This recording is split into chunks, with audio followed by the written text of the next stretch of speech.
Love at First Light, a Pride and Prejudice novella, written by Christy Capps, narrated by Stevie Zimmerman.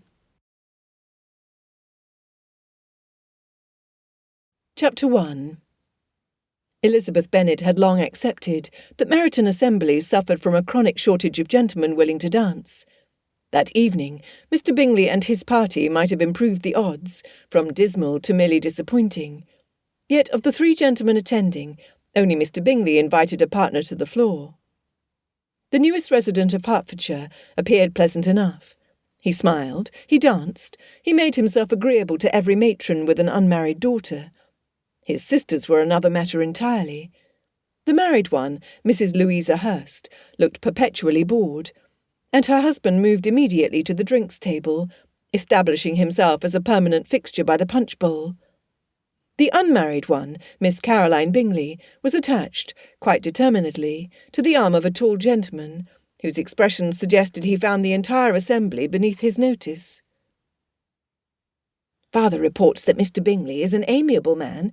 Mr. and Mrs. Hurst are his eldest sister and brother-in-law. Miss Caroline Bingley is the youngest. The stoic gentleman is Mr. Fitzwilliam Darcy of Pemberley," Charlotte Lucas whispered in Elizabeth's ear. "10,000 a year at least. A perfect match for Miss Bingley." Elizabeth was about to agree, when she noticed Mr. Darcy shake Miss Bingley off his arm, with barely concealed irritation. Apparently the lady wanted the connection far more than he did. Elizabeth might have pitied her, but Miss Bingley's overt disdain for Meryton's residence left Elizabeth with no sympathy whatsoever. Not an hour later, Mr. Bingley approached Mr. Darcy, gesturing toward the dancing, pointing out Elizabeth as a potential partner. Elizabeth's hand stilled on her fan when both men looked her way. "No, please, no." Mr. Darcy, as opposite in character to his friend as black was to white, declared loud enough for Mr. Bingley to hear over the music. "She is tolerable, but not handsome enough to tempt me. I am in no humour at present to give consequence to young ladies who are slighted by other men." Each syllable struck her like a physical blow. How dare that wretch insult her? Around her, faces turned away in embarrassment for her sake. Whispers began, soft, pitying murmurs from those who had witnessed her humiliation.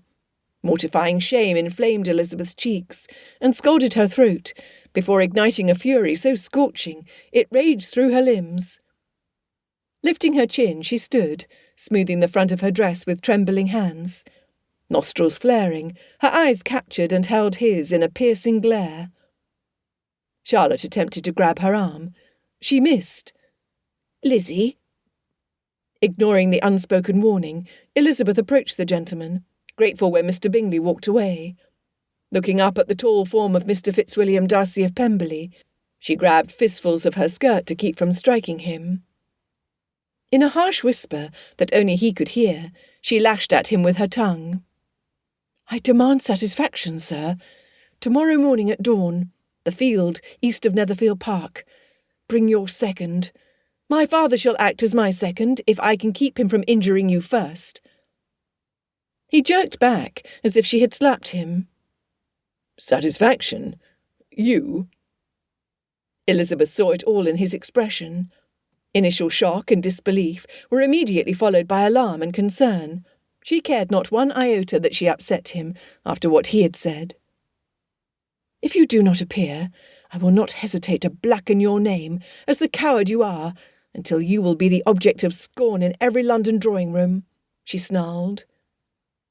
Brushing past him, Elizabeth gathered her outer garments and left the assembly. Meryton was less than a mile from her home at Longbourn. The moon was full, the air crisp. The only sound was that of her footsteps. By the time she reached the walkway at the front of the house, her temper cooled enough to consider what she had done.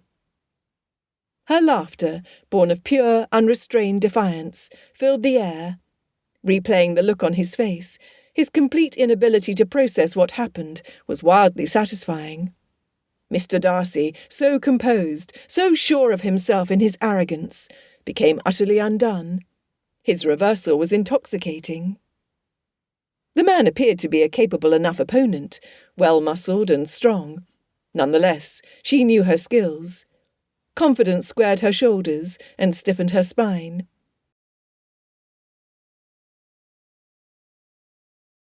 Chapter 2. When her father tapped on her door, Elizabeth woke refreshed.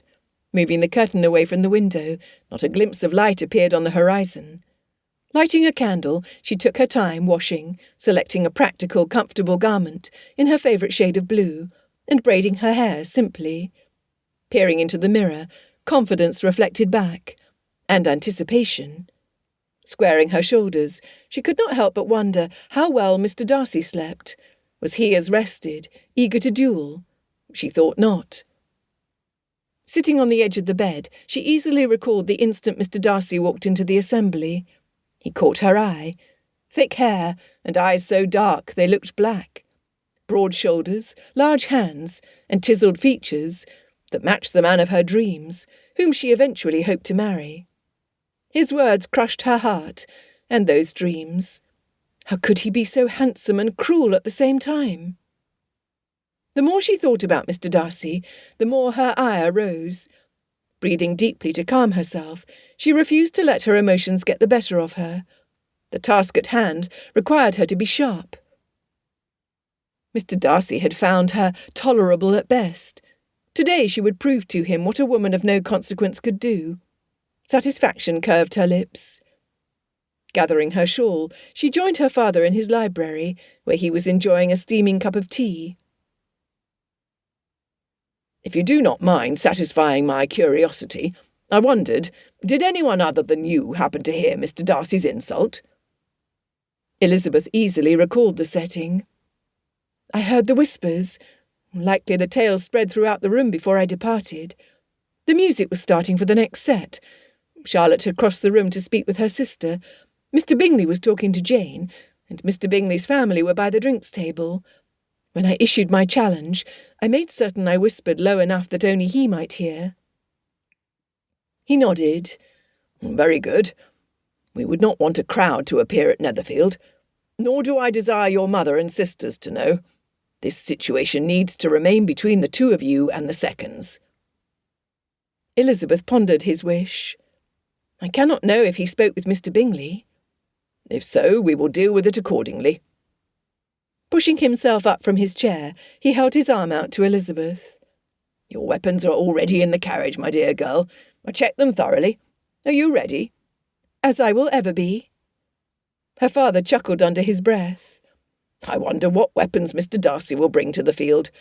No doubt, whatever they are, they will be the best money can buy." "No doubt." Kissing his cheek, excitement built in Elizabeth's chest as they rode in comfortable silence toward Netherfield Park. In the pre-dawn darkness, mist rose from the ground. They arrived early, using a lantern to locate the exact area in the field they needed to set up. Their driver and a groom helped them carry all they needed to a table they brought. Elizabeth carefully arranged her weapons, positioning them for easy access. This would be civilized warfare, though the swirling fog around the table and themselves created an eerie atmosphere that bespoke of secret strategies and schemes. The field was empty. Fortunately, their wait for Elizabeth's opponent was not long. The pre-dawn darkness shifted to grey light. Mist rolled across the field in waves. Silhouettes emerged from the fog. The Bennets were already there. Darcy's cousin, who joined him only minutes before he departed from Netherfield Park, caught Darcy's arm. "Explain," Richard demanded. "Why has an old man challenged you?" "Not him." Darcy's jaw clenched. The shame sat like a stone in his chest. "Her. She challenged me." "Good Lord, Darcy, a woman?" Darcy closed his eyes briefly, unable to meet his cousin's stare. "Yes." "You accepted a challenge from a woman?" Richard's voice rose with disbelief. "Have you lost your mind? What could possibly—" "I insulted her last evening at a blasted assembly. She overheard." "You insulted—" Richard stared at him as if he'd sprouted a second head. "Darcy, men do not duel women, ever, for any reason. And women do not demand satisfaction from a gentleman. What in God's name did you say to make her—" She is tolerable, but not handsome enough to tempt me.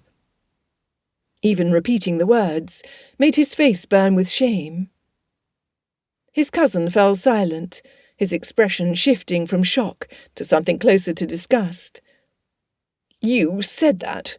Within her hearing? Darcy wanted to make his cousin understand the impossible position he had been placed in, but there was no justification, no explanation that would make this right. Yes, he said simply. I did. Richard stared at him. As they drew closer, he could see what a remarkably featured woman stood waiting. Are you blind? Apparently I was. I did not truly look at her. I glimpsed an outdated gown and worn slippers. I made a judgment in a moment of arrogance. Darcy pulled away, riding toward the edge of the field. Good God in heaven, Darcy! Richard threw his hands in the air, startling his horse.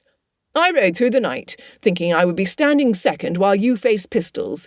I suspected that George Wickham finally provoked you to act. I was proud of you for doing so, while at the same time scheming how I could have my share of vengeance against him. Darcy said nothing. Could he feel any smaller? You will not harm her person, Richard stated with certainty. Never. The dueling pistols in their wooden case were tied tightly on the saddle behind him. Deadly armaments that were intended to take a life rather than injure. They were his father's, always available, never used. His sword was in Richard's scabbard, bouncing against his cousin's leg with each step their mounts took through the wet grass. He had wounded her. Now she intended to wound him. The Bennets' carriage horses nickered softly. Birds began to wake. Dismounting, they tied their horses to a shrub before walking across the grass. Revulsion covered his cousin's face. Darcy's countenance surely reflected the same. He shuddered. He was responsible for getting himself into this muddle. Never should he have made a derogatory comment about a lady, especially one who, upon second notice, was far lovelier than he first observed. In the mist, the rising sun glistened in her eyes, which were lovely. Her form was light and pleasing. Her spirit was sheer determination. The incongruity struck Darcy. If she were as skilled as her confidence suggested, this could be the end for him. Even a wound could fester and be deadly. Never would he marry or father children. He would not see his sister's presentation or escort her down the aisle when she wed. He would never know the future of his beloved estate, Pemberley. Blast! This was in every way an unsavoury business. He was an idiot. Stopping a distance away, Darcy bent to place the pistols on the ground. Holding up his palms, he sued for peace. Miss Elizabeth Bennet, I offer my sincerest apologies for my harsh, undeserving words at the assembly. I was wrong to say what I did. I was wrong to even think about saying hurtful words against anyone. He stepped away from the wooden box. With that said, I will offer no resistance to you. You may exact your retribution as you will. Richard rested the sword next to the box, then stepped back. When neither Bennet responded, the tension was so thick it was palpable. Her expression did not soften. If anything, her eyes grew colder. Your apology is noted, Mr. Darcy. But words, as I believe you will agree, come easy. I require tangible proof that you are a gentleman, as you claim. Name it. The Bennets stepped apart, revealing a small table behind them. Your humiliation, sir, witnessed and complete. 2 chairs flanked the table. What on earth? Shock and confusion gave way to a dawning realization. Richard gasped at seeing the chessboard. Slower than usual, Darcy's confusion gave way to understanding. She proposed an intellectual skirmish. No bloodshed. Thank God. Rubbing his hand over his mouth, he admired her cleverness. His eyes travelled from the weapons box to the table to the board. The pieces were lined up alongside, waiting to be set in place. What did this mean about her character, her intelligence, her strategy? This shift from physical danger to intellectual combat was somehow more terrifying. Her eyes were bright, alert. He knew from glancing in the mirror before they departed Netherfield Park that his face was pale, mind and body exhausted. The fabric of her skirt rustled when she moved to take a seat, her father standing behind her. She stripped off her gloves, her fingertips tapping on the edge of the board. Richard stepped forward, grinning at the absurdity. "I must say, in all my years in the military service, this is the most unusual challenge I've ever witnessed." "Then you are a fortunate soldier, Colonel," Mr. Bennet replied dryly. "Most duels end in blood. This will end in education." Elizabeth stared at Darcy, ignoring Richard. Formal introductions were an absurdity of politeness in this moment. Mr. Bennet gestured to the empty seat in front of the white pieces.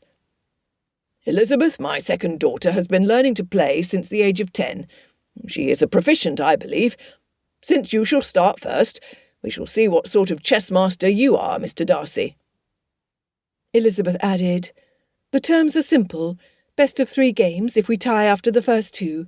Otherwise, the first to win 2 games will be declared the winner. We all know what that will make the opponent." "The loser," Richard offered unnecessarily. Darcy barely responded, still reeling. He sat, facing her. The cold seeped through their clothing, their breath visible in the air. Dew on the grass dampened their boots. Her hem must be soaked, uncomfortable. Yet poise and delight best described her persona. Like her, he removed his gloves. The last thing he needed was to be clumsy. Darcy bowed. "I accept your terms, Miss Bennet. We will have our battle." Richard and Mr. Bennet stood behind the chairs as seconds. The weight of what was about to happen settled on Darcy's shoulders. Under typical circumstances, he enjoyed playing chess, especially with someone who knew the game well. Seeing determination, he knew what she saw: weariness, guilt and uncertainty. He knew he was not at his best, but he needed to be. Sitting erect, he cleared his throat, rubbing his palms on his trouser legs. In the absolute stillness, she said, "Sir, shall we begin? Or do you require time to prepare yourself?" He placed the white pieces on the board, then waited for her to do the same with the black. When she was done, he rotated the board so she would have the initial move. "Ladies first." Her brow arched. Her hand hovered over a pawn. He waited impatiently for her to make her move. Elizabeth opened with the king's pawn, an aggressive classical move. "Did you attend Cambridge or Oxford, sir?" "Cambridge." "I see." She placed the piece with deliberate precision. "Did they teach strategy there, or merely arrogance?" She spied a hint of red at the top of his ears. Darcy mirrored her move, a standard response. She noted his discomfort, his distraction. Her next move was her bishop, to the weak square near his king. It was a bold move, since a knowledgeable player would recognise the threat. She could see that his mind was elsewhere, the way his eyes darted from the board to her face and back. Was he reflecting on his guilt, her anger? He moved his knight, a reasonable move, though it placed him in danger. "Your move was adequate, Mr. Darcy, much like your manners at the assembly, I suppose." He jerked back, apparently stung. "Miss Bennet, I have said you deserve to say your worst. I shall not defend myself." The colonel hovered over his shoulder, studying the board. "Darcy, you need to concentrate." Quickly, Elizabeth moved to queen, setting up the killing blow, threatening both the pawn and checkmate. If he were not tired or distracted, even a beginning player would recognise the strategy. He attacked the queen, a fatal blunder. "Sir, I wonder, can you see the next move? Or do you simply assume your superiority will carry the day?" He frowned, studying the board. But it was too late. Sliding her queen across the board, his king could not escape. Total devastation in 4 moves. "Checkmate." Her father clapped. "Less than 5 minutes, Lizzie." I confess, I expected you to last at least 6, Mr. Darcy. You obviously have bodily strength. You made it to the field of battle this morning. You obviously lack heart, sir. Is your brain absent as well?" She could hear the ice in her voice. "But then you did say I was merely tolerable. Did you assume a country miss could pose no real challenge? Or were your disappointingly abysmal moves a deliberate ploy to give me the win, to assuage your guilt?" He was quiet. "You won fairly." She began resetting the pieces into position. "Is this a habit of yours, assuming your superiority without bothering to prove it?" Mr. Darcy leaned back from the table. "I have been foolish. You set the trap perfectly, and I walked right into it of my own volition. 4 moves to checkmate. My father and my tutors would be ashamed." He looked at Elizabeth. "The move is called fool's mate for a reason, I fear. I learned it when I was barely out of leading strings. Therefore do not spare me your ire, I beg you." Elizabeth noted his vulnerability. Her heart softened, but she crushed it ruthlessly. She would not be moved. Not yet. "Shall we proceed to game 2, Mr. Darcy? Or would you prefer to forfeit now? I would be disappointed. It is not often that I am able to play someone other than my father." "You have earned the right to defeat me as thoroughly as you wish. I will not forfeit, Miss Bennet. With that said, this time I will keep my mind on the game." Richard said, "Good heavens, Darcy, where were you?" His eyes still on her, he replied, "Elsewhere, but I am focused now." Tipping her head to the side, she studied him as closely as he was staring at her. "Before we begin our second game, I must ask, did you honestly believe I meant to take your life or draw first blood?" He closed his eyes, and his head bowed. Inhaling deeply, he regained his composure. "In truth, I had no idea what to expect. Being prepared for any eventuality is my nature." "I see." Elizabeth selected the black pieces and moved them into place. "This time, you shall begin, Mr. Darcy."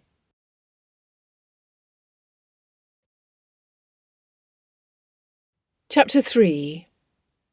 Darcy wished the flask in his saddlebags was filled with coffee rather than brandy. His throat was dry, even as moisture from the swirling mist covered every surface. Running the tip of his tongue over his lips, he studied the board. Though he deserved it, he would not be humiliated again. Before he could move his first piece, Miss Bennet suggested, "Perhaps you should pretend you are playing your father, sir." "My father died almost 6 years ago," he blandly stated, clearly discomposing her. Recovering herself, she whispered, "I beg your pardon." His pain reflected in her pupils. Her unexpected empathy unsettled him. Clearing his throat, he moved his first piece. The atmosphere shifted, still tense, but different, no longer hostile, more complex. The cold gradually warmed as the sun rose. Their breath was not quite as visible. He settled into his chair, watching her. She opened with Ruy Lopez, the king's pawn, mirroring him. His hand was steadier, his concentration sharp. She had to notice the change in him, because it appeared that she missed nothing about him. From the corner of his eye, he saw his cousin shift his weight, settling in for a longer battle, as did Mr. Bennet. Completely alert, his earlier distraction gone, he made his next move. They went back and forth, the dance of 2 skilled players. As he slid his next piece across the board, she smiled, her brow raised. "How traditional! The Spanish game, Mr. Darcy. Tell me, do you always walk in well-worn paths with everything you do, or is it only in assembly rooms that you dare to break free?" Darcy refused to look at her. "Tradition exists because it is most effective, Miss Bennet." "Is that so, sir?" He could feel the force of her gaze on his face.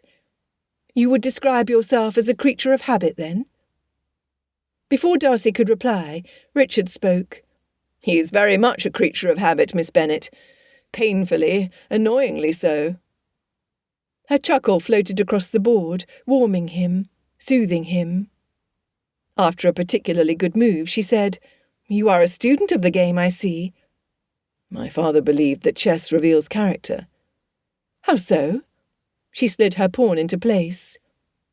Does your opponent think ahead, adapt to challenges, or crumble under pressure? He glanced up at her. I failed in our first game.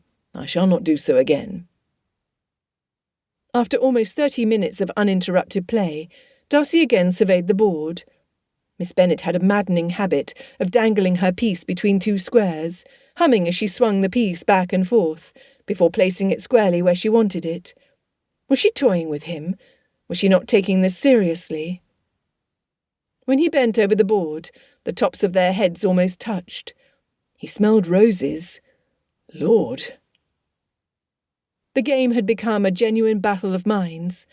Darcy was holding his own, but, blast! Miss Elizabeth Bennet made a move that revealed she was not merely skilled, she was a master. Around the 15th move, Elizabeth had to say, "You play better than I anticipated, Mr. Darcy. Perhaps you found your brain between games." A ghost of humour appeared. "High praise indeed, coming from you, Miss Bennet." By their 20th move, the board was a tangle of tactical possibilities. Both lost minor pieces, the play equal. A horse shook its head, jangling its bridle, breaking the silence. Her father approached the colonel. His voice drifted easily to where she sat. "They are evenly matched in skill. However, Lizzie has an advantage that he does not." The colonel asked, "And what is that, sir?" "He plays not to lose. She plays for the throat, to win." The colonel shook his head. "I've never beaten Darcy. Few do." Her father's grin spread from ear to ear. "A new experience for the gentleman, then." With the next two moves, Elizabeth noted how completely absorbed he became. His exhaustion appeared forgotten, replaced by fierce concentration. When he made a particularly clever move, a flicker of... what? Annoyance that he made this difficult, or satisfaction that he proved worthy of her effort? "You are relentless, Miss Bennet." "Did you expect otherwise?" She moved her knight. "I do not do things by half measures, sir." "As I am learning." His attention remained on the board. "I find it admirable." "I am all astonished." Rolling her eyes, she returned to the game.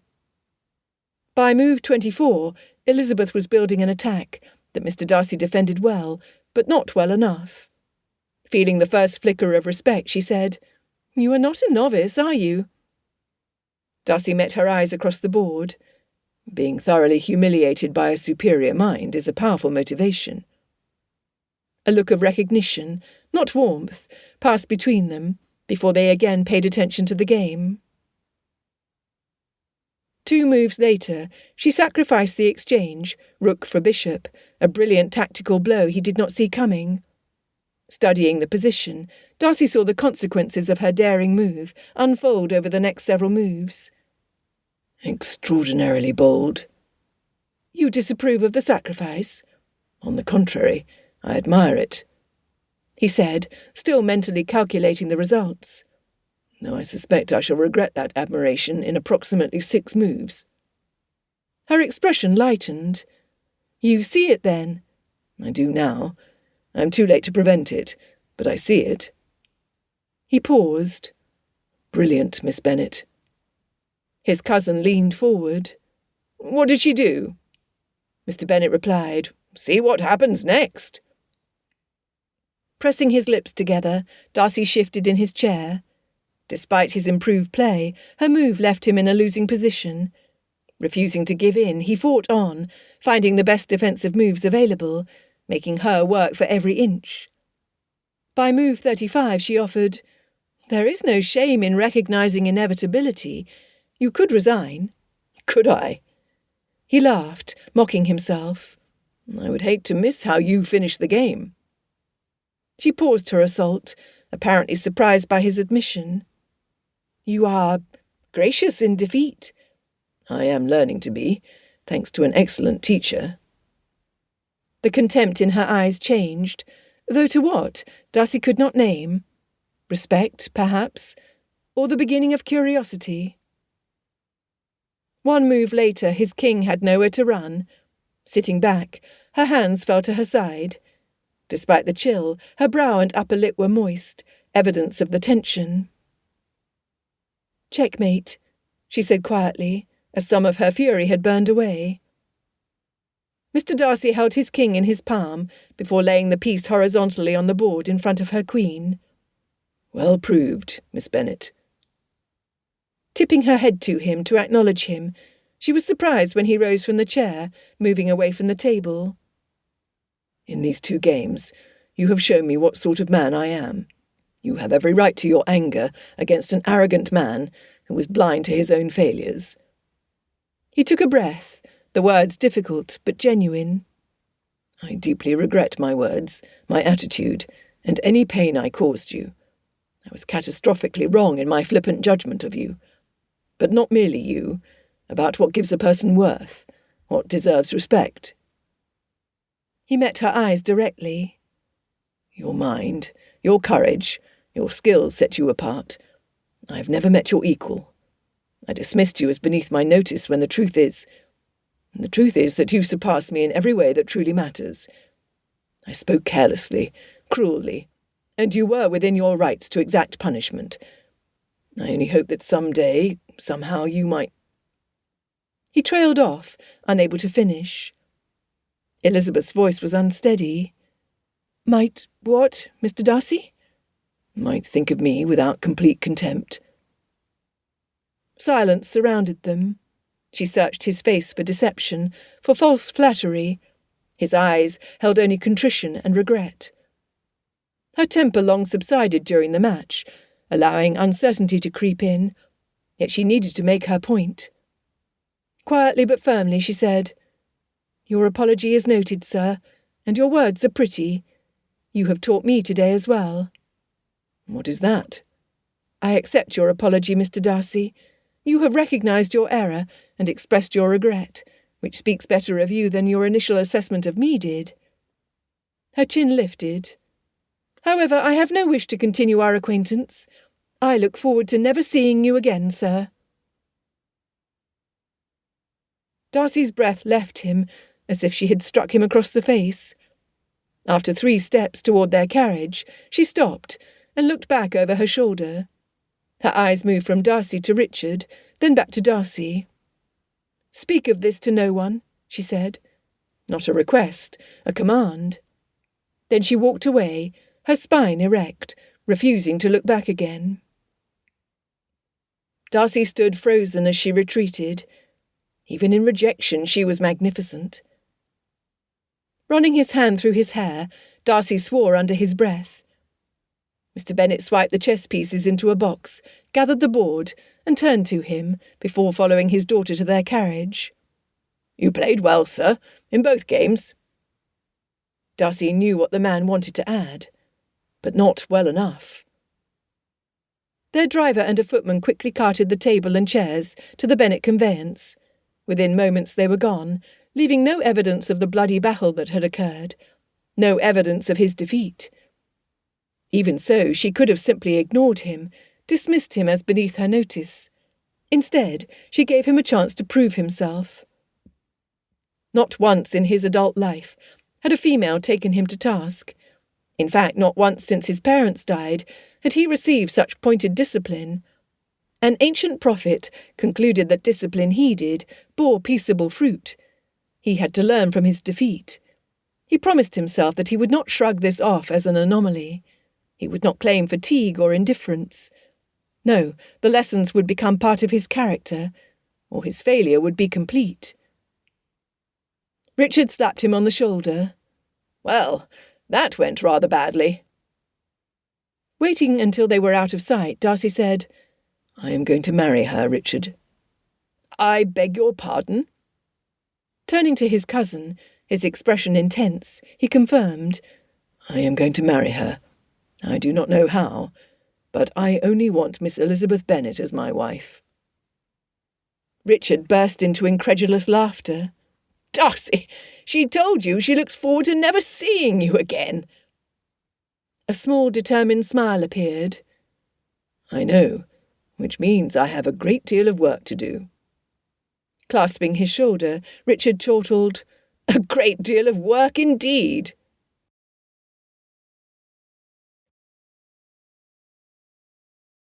Chapter 4. Elizabeth stared out the window at the morning landscape as they left the field behind. Everything that happened, everything spoken, scrolled through her mind like a reel of images. The games, his apology, her rejection. She won, decisively, twice. Where was the anticipated triumph, the joy of victory? Instead, an unnamed feeling churned in her stomach. She suspected he would have been a worthier competitor if he had been rested. He was what, exactly? Looking back at her father, she wished she had not seen that peculiar expression he wore when he knew something she did not want to hear. Well, Lizzie, he said finally, breaking the silence she had been hiding in. What did you make of Mr. Darcy? Justice was served, Papa. She kept her eyes on the window, avoiding the question, because even thinking of him made her uncomfortable. Justice, he repeated. Yes, I suppose it was. What did you see? She tried to keep the defensive edge from her tone, but failed. Settling back against the cushions, his fingers steepled. I saw a man who did not mock you when he discovered the duel would be chess, rather than weapons. Not once did he question your skills, or suggest that a woman could not possibly challenge him intellectually. He simply sat across from you and played. Elizabeth quickly pointed out, Poorly? You are correct. He did not show himself to his best advantage. Her father's eyes twinkled. When do you think he began to realise he was trapped in that first game? When I moved my queen. Did he forfeit, or claim some sort of trickery on your part? He did not, Elizabeth reluctantly said. Did he lose his temper, overturn the board, scattering the pieces in the grass, or storm away, as many men might have done? She folded her arms across her chest, saying nothing. Lizzie, dear, he accepted his humiliation with remarkable grace, did he not? She sighed, frowning, her fingers twisted in her lap. I had not thought of it that way, of him that way. The taste of that admission was bitter on her tongue. Lizzie, please consider that the man quickly learned from his mistakes. During the second game he fought back, showing considerable skill. He did not pretend to let you win, did he? No, he did not. Elizabeth barely kept from squirming. You accused him of lacking a heart and brain, a cutting remark that was well deserved, given his insult to you. Did he defend himself? Did he make excuses or argue? He said he deserved my worst. Do you not see, child? He allowed you to set the terms. How many men of his station would grant a female such authority over him? How many would humble themselves to that extent? You approve of him? Elizabeth shifted in her seat. I'm surprised to find that I do, her father said mildly. Underneath his pride, he has pride, make no mistake. There is a man willing to admit fault, who chose accountability over arrogance. His apology was sincere. His conduct during the games was honourable, and his willingness to learn a lesson from the woman whom he dismissed as merely tolerable speaks to at least a measure of good in him. What are you suggesting? Elizabeth asked warily. Merely that beneath Mr. Darcy's unfortunate first impression is a character that deserves consideration. Elizabeth stared at him. You cannot be serious, Papa. I'm rarely serious, as you well know, but in this I think I am. He patted her hand. I'm not suggesting you forgive him immediately, mind you. Nevertheless, if you were able to let go of your resentment, to not close the door entirely on him, you might end up with a valuable friend. I do not know if that would ever be possible. He smiled. Well, time will tell, I suppose. Elizabeth turned back to the window. Why, despite everything, could she still see his face as he had laid his king down before her? Defeated, yes, but somehow still dignified. She pushed the insignificant thought away, but her certainty wavered. Surely her father was wrong. Surely. Darcy's coat lay discarded over a chair. His cravat hung loose around his neck, unknotted in his agitation. He tried to sit at his desk 3 times and failed, propelled to his feet by energy that had nowhere to go. He needed a plan. He needed... "You're going to wear a path through the carpet." Richard stood under the lintel, arms crossed, observing his pacing with concerned amusement. "I am thinking." Darcy stopped by the window, gripping the frame. "Of course you are." Richard smirked. He stepped into the room, closing the door behind him. "You were wondering if she's thinking of you, hating you, laughing at your defeat." Unsurprised that his cousin could read his mind so clearly, Darcy pondered his next step. Uncertainty clawed at him. "I've never attempted to court a woman before." He turned, spreading his hands. "I do not know how to begin. I cannot call on her.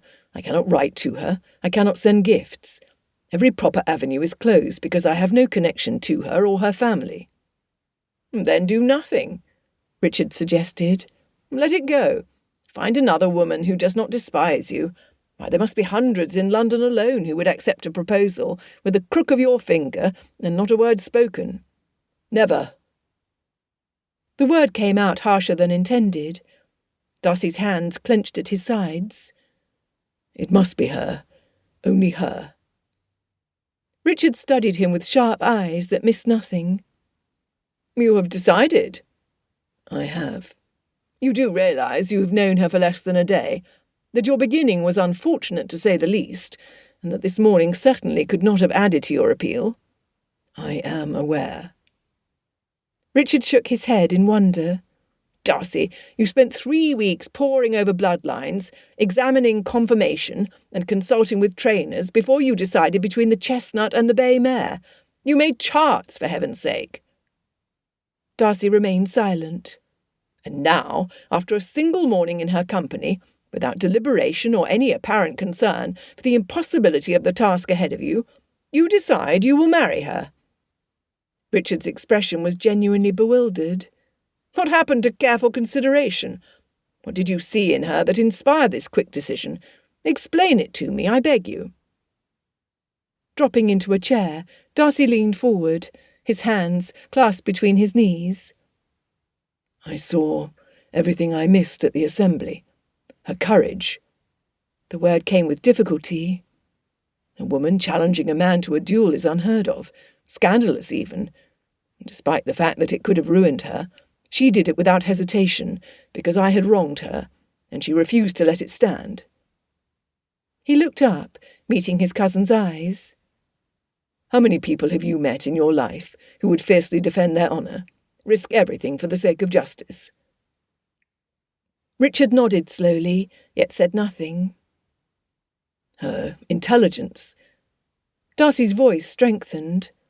"Like an utter fool, I walked into the trap she set in the first game, simply because I underestimated her. I assumed she would make obvious moves to display her limited skill. The way she sees patterns and possibilities, 3, 4, 5 moves ahead, proves her mind is extraordinary, brilliant even. I've played chess with some of the finest minds in England, and none have her finesse." "She destroyed you." A ghost of a smile crossed Darcy's face. "I admire her for her strategy and courage to see it through to the end." He stood again, unable to remain still. "And she skewered me with her words, that I obviously had bodily strength, but my heart and brain appeared to be missing. I deserved every syllable. Her fiery sense of justice, her refusal to be diminished or dismissed, separates her from the crowd." He faced his cousin. "Most ladies defer to me, whether I'm right or wrong. They flatter and accommodate, never challenging my opinions. Miss Elizabeth Bennet peered beneath the name and wealth, and she was not impressed." Richard's lips twitched. "Most men would find that intimidating or insulting. To me it was refreshing, honest." Returning to the chair, he continued. Even in her anger, there was grace in the quiet intensity of her concentration, in the way she granted me the dignity of silence when the outcome became clear.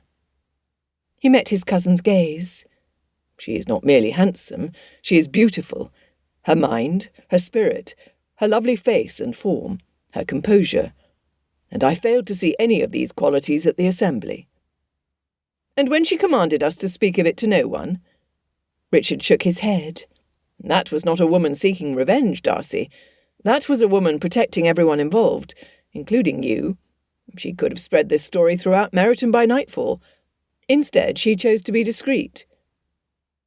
Darcy had not considered that point. Richard was correct. She protected him, even in her anger. She is remarkable, he said to himself.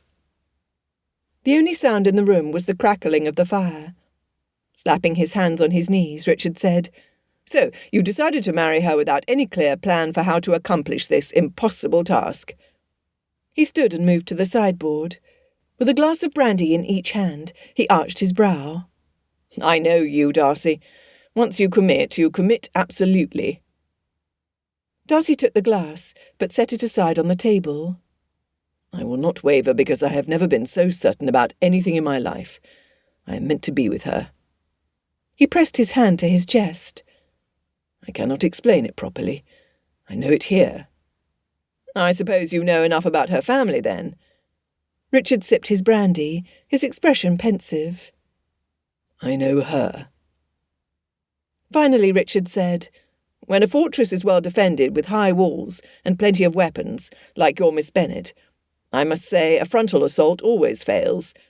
You need to be strategic and plan multiple approaches, and you will need patience." "Like chess?" Hope flared in Darcy's chest. "Exactly. You need to understand your opponent, anticipate her moves, and plan several steps ahead." "I need to show her, not tell her," Darcy mumbled. "Show her what?" Richard set down his glass. "That I truly see her, that I comprehend my error, and why it was wrong, that I am willing to—" He paused, searching for the proper words. "Willing to work for her regard, to become the man who deserves her." "How?" Richard's palms turned up. Darcy pressed his fingers together to give his cousin no hint at his agitation. His mind raced. He wanted... Suddenly, an image from the game fell into place, not of what was, but what could have been. "I need pen and paper." He looked at Richard. "And I need you to stop asking questions." "Ha!" Richard grinned. "Now you sound like the Darcy we know and love. Decisive, resolute, authoritative with a hint of tyranny." "Go find Bingley and tease him, cousin." "If only I could. I need to return to my regiment." Richard moved toward the door, then paused. "For what it's worth, I studied her as she played. She is everything you believe and more." His last comment stopped Darcy in his tracks. "What do you mean?" "Did you not hear the little comments her father made to encourage her? When she looked at him, she displayed loving devotion and fierce pride. She did not gloat when the game proceeded exactly as she anticipated. And Darcy—" Richard met his eyes. "There was no hatred in her eyes when she looked at you across the table. Challenge, certainly, but she does not loathe your very being. In principle, she reached her goal of bringing you to your knees without any idea that you would end up wanting to propose to her. All in all, I think she is worth your effort." "I thank you, Richard. Your opinion and support mean everything." His cousin gestured toward him. "I rode into that field this morning expecting to see you defend your values and your life. Instead, I saw you find your purpose and your future." Saluting, he added, "Be well, Darcy. I wish you success." After Richard departed, Darcy sat at his desk. For the first time since the early hours of the morning, his restless energy had direction, or, as Richard said, purpose. Gathering paper and pen, he knew exactly how to begin. Elizabeth and her father entered Longbourn in time to break their fast, with the only other occupant of the breakfast-room, Mrs. Francine Bennet. "You never have any care for my nerves. Where on earth have you been at this hour? You might have caught a chill, Mr. Bennet. Where would I be if you died today?" Her father bussed his wife on the cheek before taking his seat at the head of the table. "Lizzie gathered information last evening at the assembly that Mr. Bingley is housing a chess-master. Neither of us could wait for a proper introduction. Therefore we set out early, only to discover we were in error." He gestured to one of the platters. "Do leave me some ham, my dear Mrs. Bennet. Our exertion has left me famished."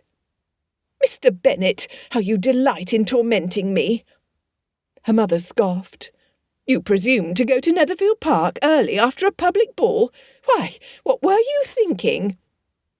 Her gaze sharpened. "Did you happen to see Mr. Bingley?" Flinging her hands into the air, her volume rose accordingly. "You should have taken Jane!" Her father lightly patted the back of her wrist. "As it was, there was no need for Jane. We saw 2 men in the field, who informed us that we were mistaken. While we saw the house, we never spotted Mr. Bingley or his sisters." "Oh, I see." Calmed, her mother's critical eye scanned Elizabeth, who was seated to her father's right. "I say, it is a fine thing that you were unseen, since that gown is at least 2 years old, and is as plain could be. I fear that if Mr. Darcy were to see you today, he would be even more scathing with his opinions." Elizabeth's hand shook at the mention of Mr. Darcy's name, threatening her tea. Mr. Darcy. The fury that sustained her through the morning had burned itself out during the games. What remained was... she was unsure. Not hatred. Not quite liking either. Perhaps it was closer to neutrality? Wariness? No, not even that. Whatever complicated feeling threaded through her heart was uncertain, nothing she could name. "Mr. Darcy's opinions are none of my concern, Mamma." Her mother's eyebrows shot up. "Well, last night our neighbours could speak of nothing else." Elizabeth said, "I am less angry this morning, Mamma. I hope the talk will die down soon." Her mother's countenance eased. "That is good and well, Lizzie, for while Mr. Darcy was cruel in his assessment, and do not think I have forgiven him for it, Lizzie, for I have not, he is Mr. Bingley's guest and friend, his closest friend from what Miss Bingley claims." "Mamma, what does that signify?" Elizabeth asked, though she suspected this would lead back to Jane, as always. "It signifies that you must not do anything to alienate the man, even if you feel justified." Her mother reached for the jam. "Mr. Bingley danced with Jane twice last evening, showing his preference. Anyone with eyes can see that he is already devoted." She pointed her knife at Elizabeth. "If you set yourself against Mr. Darcy, if you create discord and discomfort, it would affect Jane's chances." Elizabeth set down her teacup, her appetite disappearing like the mist. "Moreover," her mother said, warming to the subject, "consider Agnes Long and Mildred Goulding. They have been at each other's throats for at least 20 years. When they are together in company, it creates tension in the room. Neither of them has any peace, nor does anyone around them. They likely do not recall what set them off in the first place, but the feud has overshadowed their entire existence." Elizabeth hated to be in the same room with the 2 ladies. They snipped at each other, wanting nothing more than to make every mutual acquaintance, choose sides, or navigate carefully between them. "Do you want others to feel about you like you do Agnes and Mildred, forever at odds with Mr. Darcy, forever creating tension wherever you go that he might happen to be? And for what? A thoughtless comment overheard at an assembly?" "A thoughtless comment slips out unguarded, Mamma. Mr. Darcy looked directly at me, ensured I could hear him, and then delivered his assessment. That was deliberate." Her father cleared his throat, a subtle reminder that she now had evidence that Mr. Darcy possessed redeeming qualities. He was a gentleman, though a flawed one. "I am not asking you to like him, Lizzie. Heaven knows he has given you little reason to think highly of him. For Jane's sake, for your own peace of mind, can you not simply be civil, polite when necessary?" Her mother added, "Besides, a man with 10,000 a year cannot be entirely without merit. Perhaps his behaviour at the assembly was merely unfortunate timing. First impressions are not always accurate, you know." Elizabeth blinked. It was possibly the most reasonable thing her mother had ever said. She stared at her cooling tea, her mother's words settling over her like a dark cloud. Even with the new information gained during the chess games, what would the social cost be if she allowed her injured pride to fester into a severe wound that would never heal? Jane, sweet, gentle Jane, who deserved every happiness, had looked at Mr. Bingley like he hung the moon. Could Elizabeth's stubbornness, her refusal to move past her initial pain, damage her sister's chances? Mr. Bingley clearly valued Mr. Darcy's opinion. If Mr. Darcy spoke against the Bennets, against an alliance between his friend and Jane— Elizabeth's hands clasped tightly in her lap under the table. The simple truth was that she would never forgive herself if her vanity cost Jane happiness. "Very well, mother. I cannot pretend the insult did not happen, nor will I smile and simper and act as if I was too silly to discern the sharpness of his arrow." Forcibly easing the tightness of her jaw, she added, "Since civility costs nothing and preserves much, I will no longer view him as my enemy.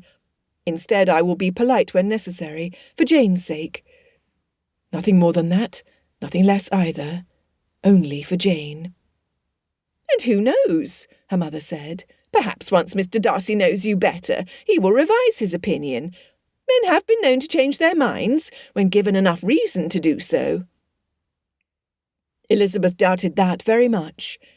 And yet, as she refreshed her tea, she found herself remembering her father's words in the carriage. "A man worth knowing, capable of learning, underneath his pride. Time will tell." Was this a possibility? She had not a clue. The graphite felt foreign in Darcy's hands. Watercolour supplies were at the ready. His skills were rusty. He had not drawn since he was in school. Fortunately, his mental image was clear. Her wrist, the narrow lace trim of her cornflower blue sleeve, the narrowness of her fingers when she reached for the queen. His first line was hesitant. He crumpled the paper and began again. This would take time, patience, dedication. He had all three in abundance. For her.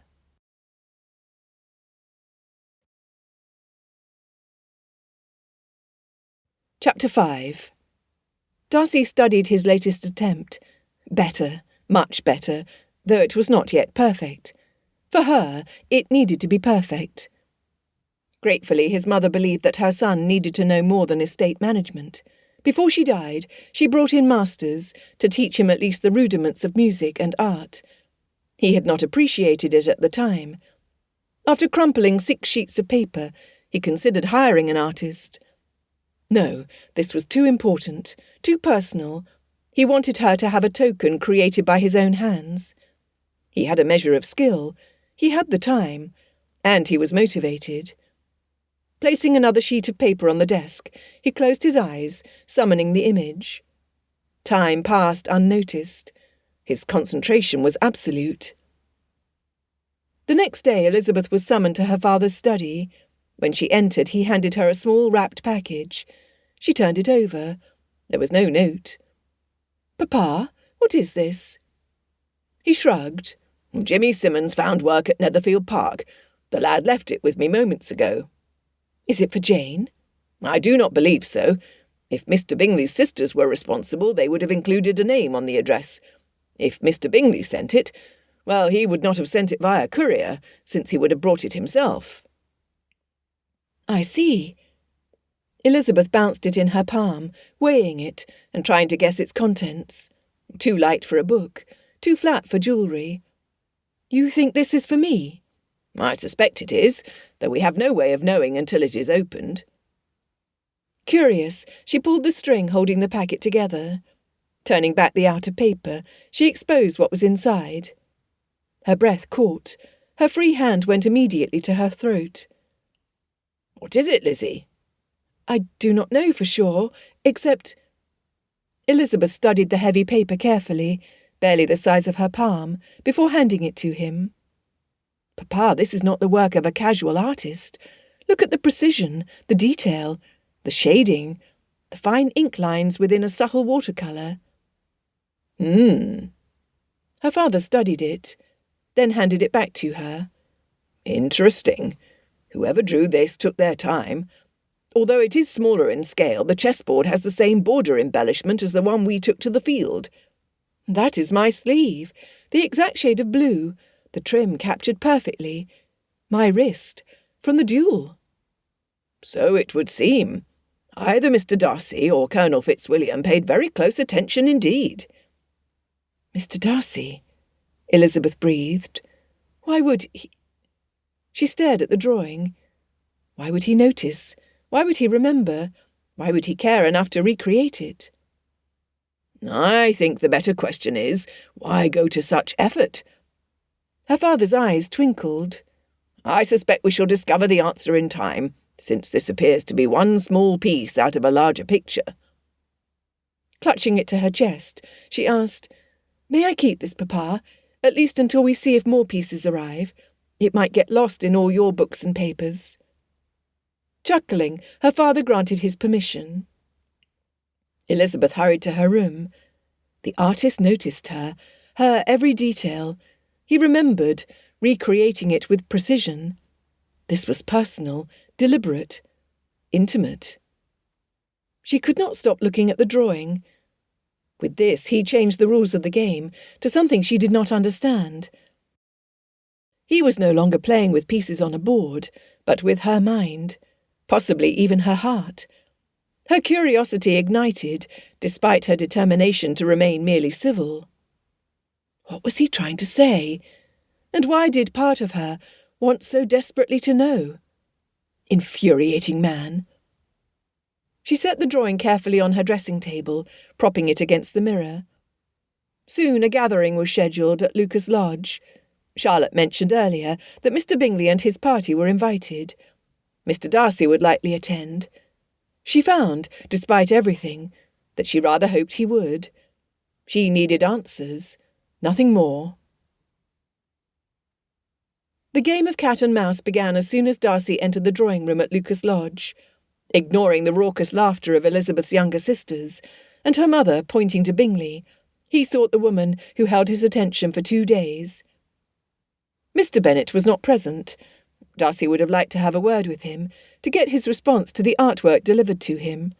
That would have to wait for another time. His attention turned solely to the second Bennet daughter. Had she deciphered the meaning behind the first piece? He sincerely hoped so, since the second piece of his puzzle was sitting on his desk, completed. He could not give it to her in company. When she moved to a corner to speak privately with Miss Lucas, he followed. "What does he mean, eavesdropping upon our conversation, Charlotte?" she teased. At least, he hoped she was teasing. Wary, he took a step closer.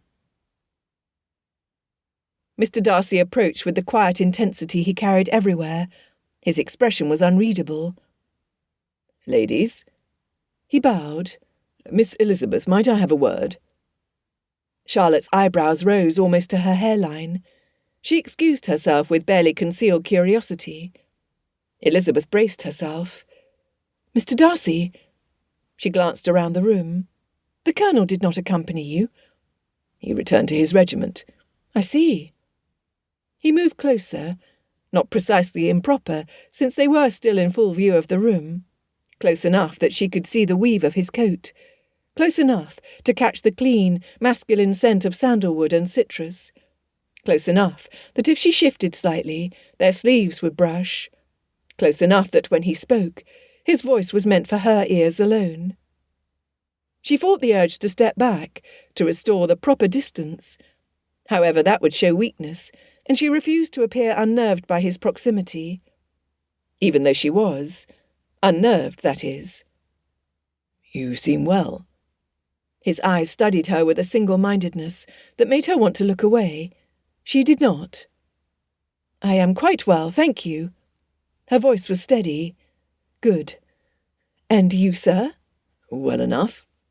He paused. I trust you have found the company at Lucas Lodge agreeable this evening. Small talk. Very agreeable, she managed, unsettled with the banality of his words and the intimacy of his tone. Another pause. She could hear her own heartbeat in the silence between them. His presence filled the space they occupied, making the crowded room feel suddenly far too small. Be civil, Lizzie. Just be civil. Then he asked, his head tipping towards hers. Have you received any interesting correspondence lately, Miss Elizabeth? Her pulse leapt.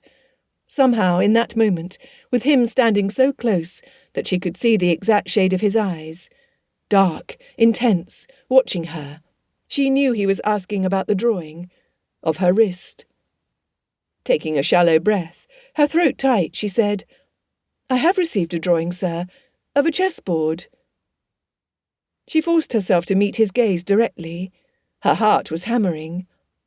And a wrist wearing a very particular gown.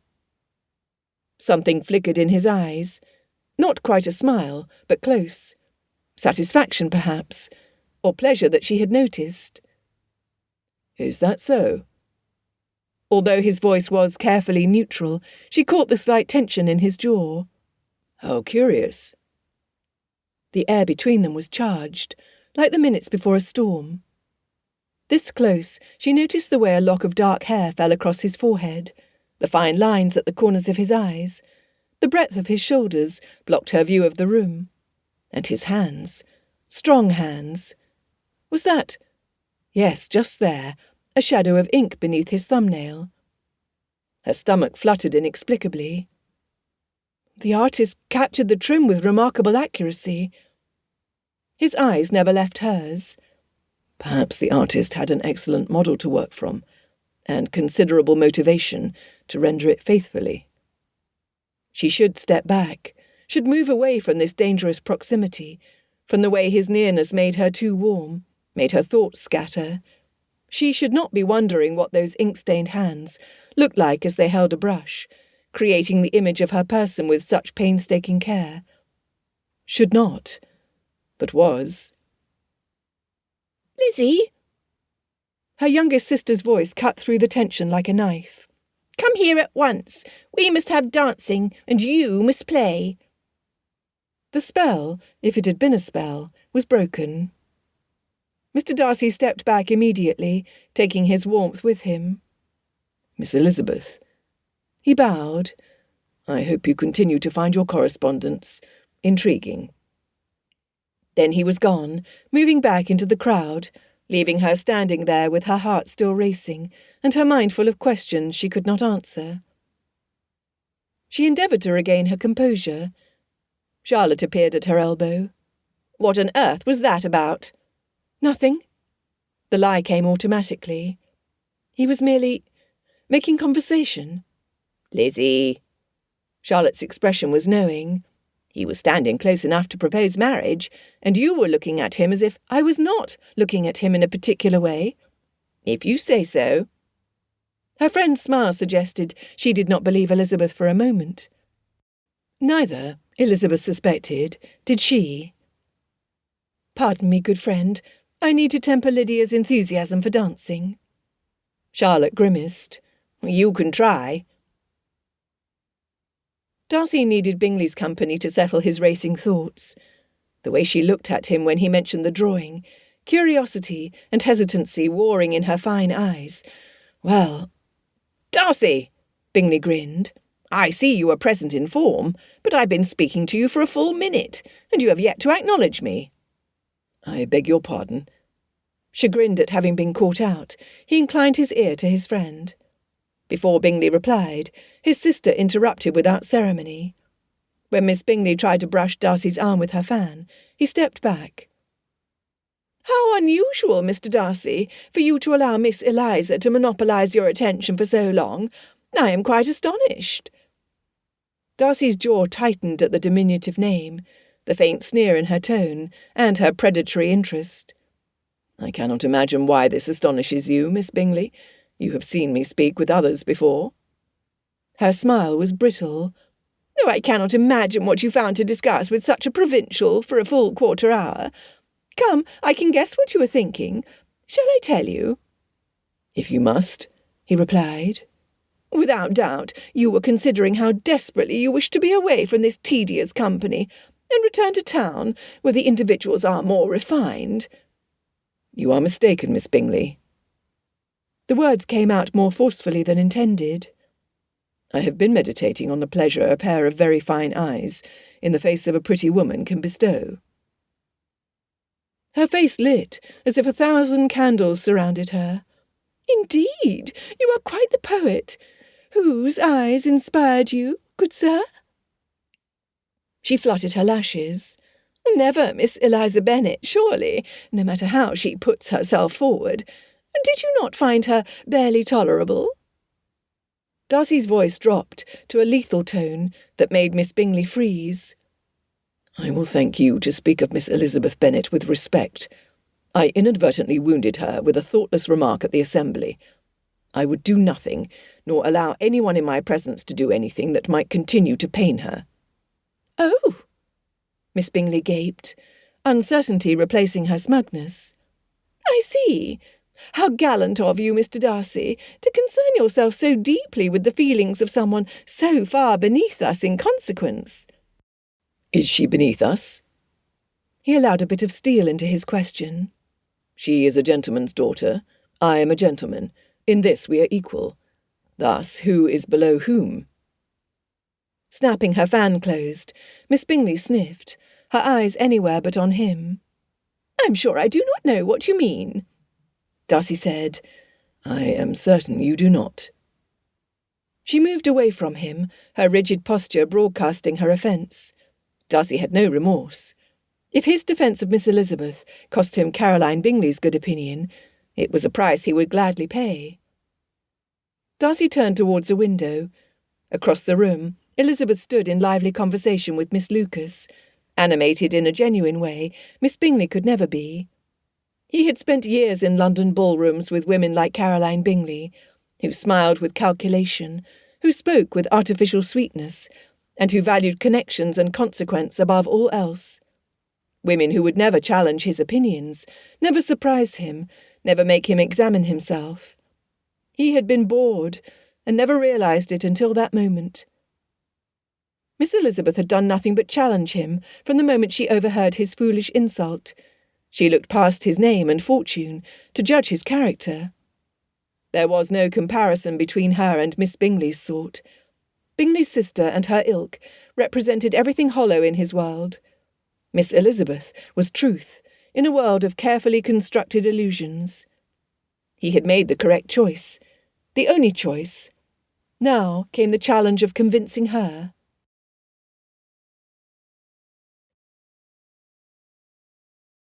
Chapter 6. The next morning another small package was delivered to Longbourn. Elizabeth recognised the brown wrapping paper as soon as her father held it out to her. Her heart quickened. She told herself it was nothing more than curiosity. Her father's expression was far too knowing for her comfort. "Your mysterious correspondent continues his campaign, I see." The string came away easily. The paper fell back. Her breath caught, as it had before. This piece showed more of the chessboard, the squares continuing the pattern from where the first ended. The edge of her sleeve appeared, the cornflower blue rendered with the same painstaking detail. Her hand was more visible, reaching just beyond the edge of the paper. A chess piece stood on one of the white squares, a pawn, only partially shown, but unmistakable. "Well," her father could no longer hide his amusement, "what do you make of the second instalment?" "I will not know until I see it with the first section." At the lift of his brow, she rushed to her room, carefully setting it alongside the newly received portion, once she returned to her father's library. Together they created a larger picture, a scene from their duel taking shape, though still maddeningly incomplete. "He is being strategic," she murmured. The edges aligned perfectly. "I agree." Her father leaned back in his chair. "Let me see. You attended Lucas Lodge yesterday. You spoke with Mr. Darcy privately. Do not bother denying it. Half the room noticed. And now you are presented with a mysterious drawing." He picked up the second piece to examine it more closely.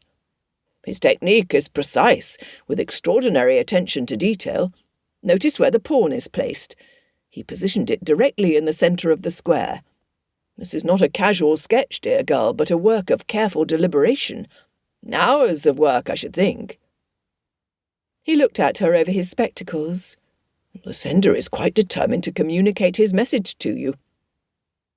"I wish I knew what," Elizabeth said, regretting immediately that she spoke aloud. Her father's smile was gentle. "I suspect you will know soon enough. How many more pieces do you suppose there will be?" She retrieved the chessboard they used for the duel. Matching the pattern on the edge, she laid her wrist exactly where it was positioned in the drawing. "These 2 pieces only need 1 more to cover this side. If the rest are of the same size, there should be 7 more, so 9 altogether," her father replied. "Yes." "And will there be 7 more encounters with Mr. Darcy to precede them?" "I cannot control who attends local social gatherings, Papa." "No, but you can control how much time you spend in his company, Lizzie dear." He handed her both pieces. "I find it interesting that you permitted him to approach you at Lucas Lodge." Elizabeth held the drawings carefully. "I promised Mamma I would be civil, nothing more." "Ah, yes, civil." Her father's eyes twinkled. "Is that what they are calling it now?" "Papa!" He chuckled, then waved her to the door. "Go. I'm sure you will carefully study those pieces with purely academic interest, and nothing more." Elizabeth fled before he could see her blush deepen. In her chamber, she arranged the pieces together on her dressing table. The chessboard, her hand, the waiting pawn. Would his hand appear across from hers in successive drawings? She sighed. She already knew. She had known since she held the first piece in her hand. Mr. Darcy was drawing her, drawing them when everything between them had been anger and pride and wounded dignity. Why? She traced the edge of the second piece, careful not to smudge the delicate ink. Her fingers stilled as memory surfaced. His voice, low and intimate at Lucas Lodge. Perhaps the artist had an excellent model to work from. The artist, not an artist, and that shadow of ink beneath his thumbnail. She was now certain. He drew it himself, with such care that she could see individual threads in her sleeve's trim. His hands held the brush, while he remembered her with each stroke. She moved to the edge of her bed, staring at the artwork. 7 more pieces, 7 more encounters, 7 more chances to understand what he was trying to tell her. And she found, despite every promise she had made to herself, despite every intention to remain politely distant, that she could hardly wait. Their encounters continued with predictable regularity over the following weeks. They would meet at a small assembly, at the Lucases, once when she was walking in Meryton, and he happened to be riding past. Each time, Mr. Darcy sought her out with a determination that both unnerved and flattered her. Each conversation lasted longer than the last, and revealed more than the previous one. And each time, the day after their encounter, another piece would be delivered to Longbourn. When Mrs. Goulding invited the neighbourhood to enjoy the fruits of the harvest, impromptu dancing began. Mr. Darcy asked Elizabeth. She declined. Yet when he inquired about her reading, she found herself drawn into a discussion of poetry that lasted through 2 sets. She might have danced with others. When he gestured toward the dancers, Elizabeth could not fail to note a small ink mark on the inside of his wrist.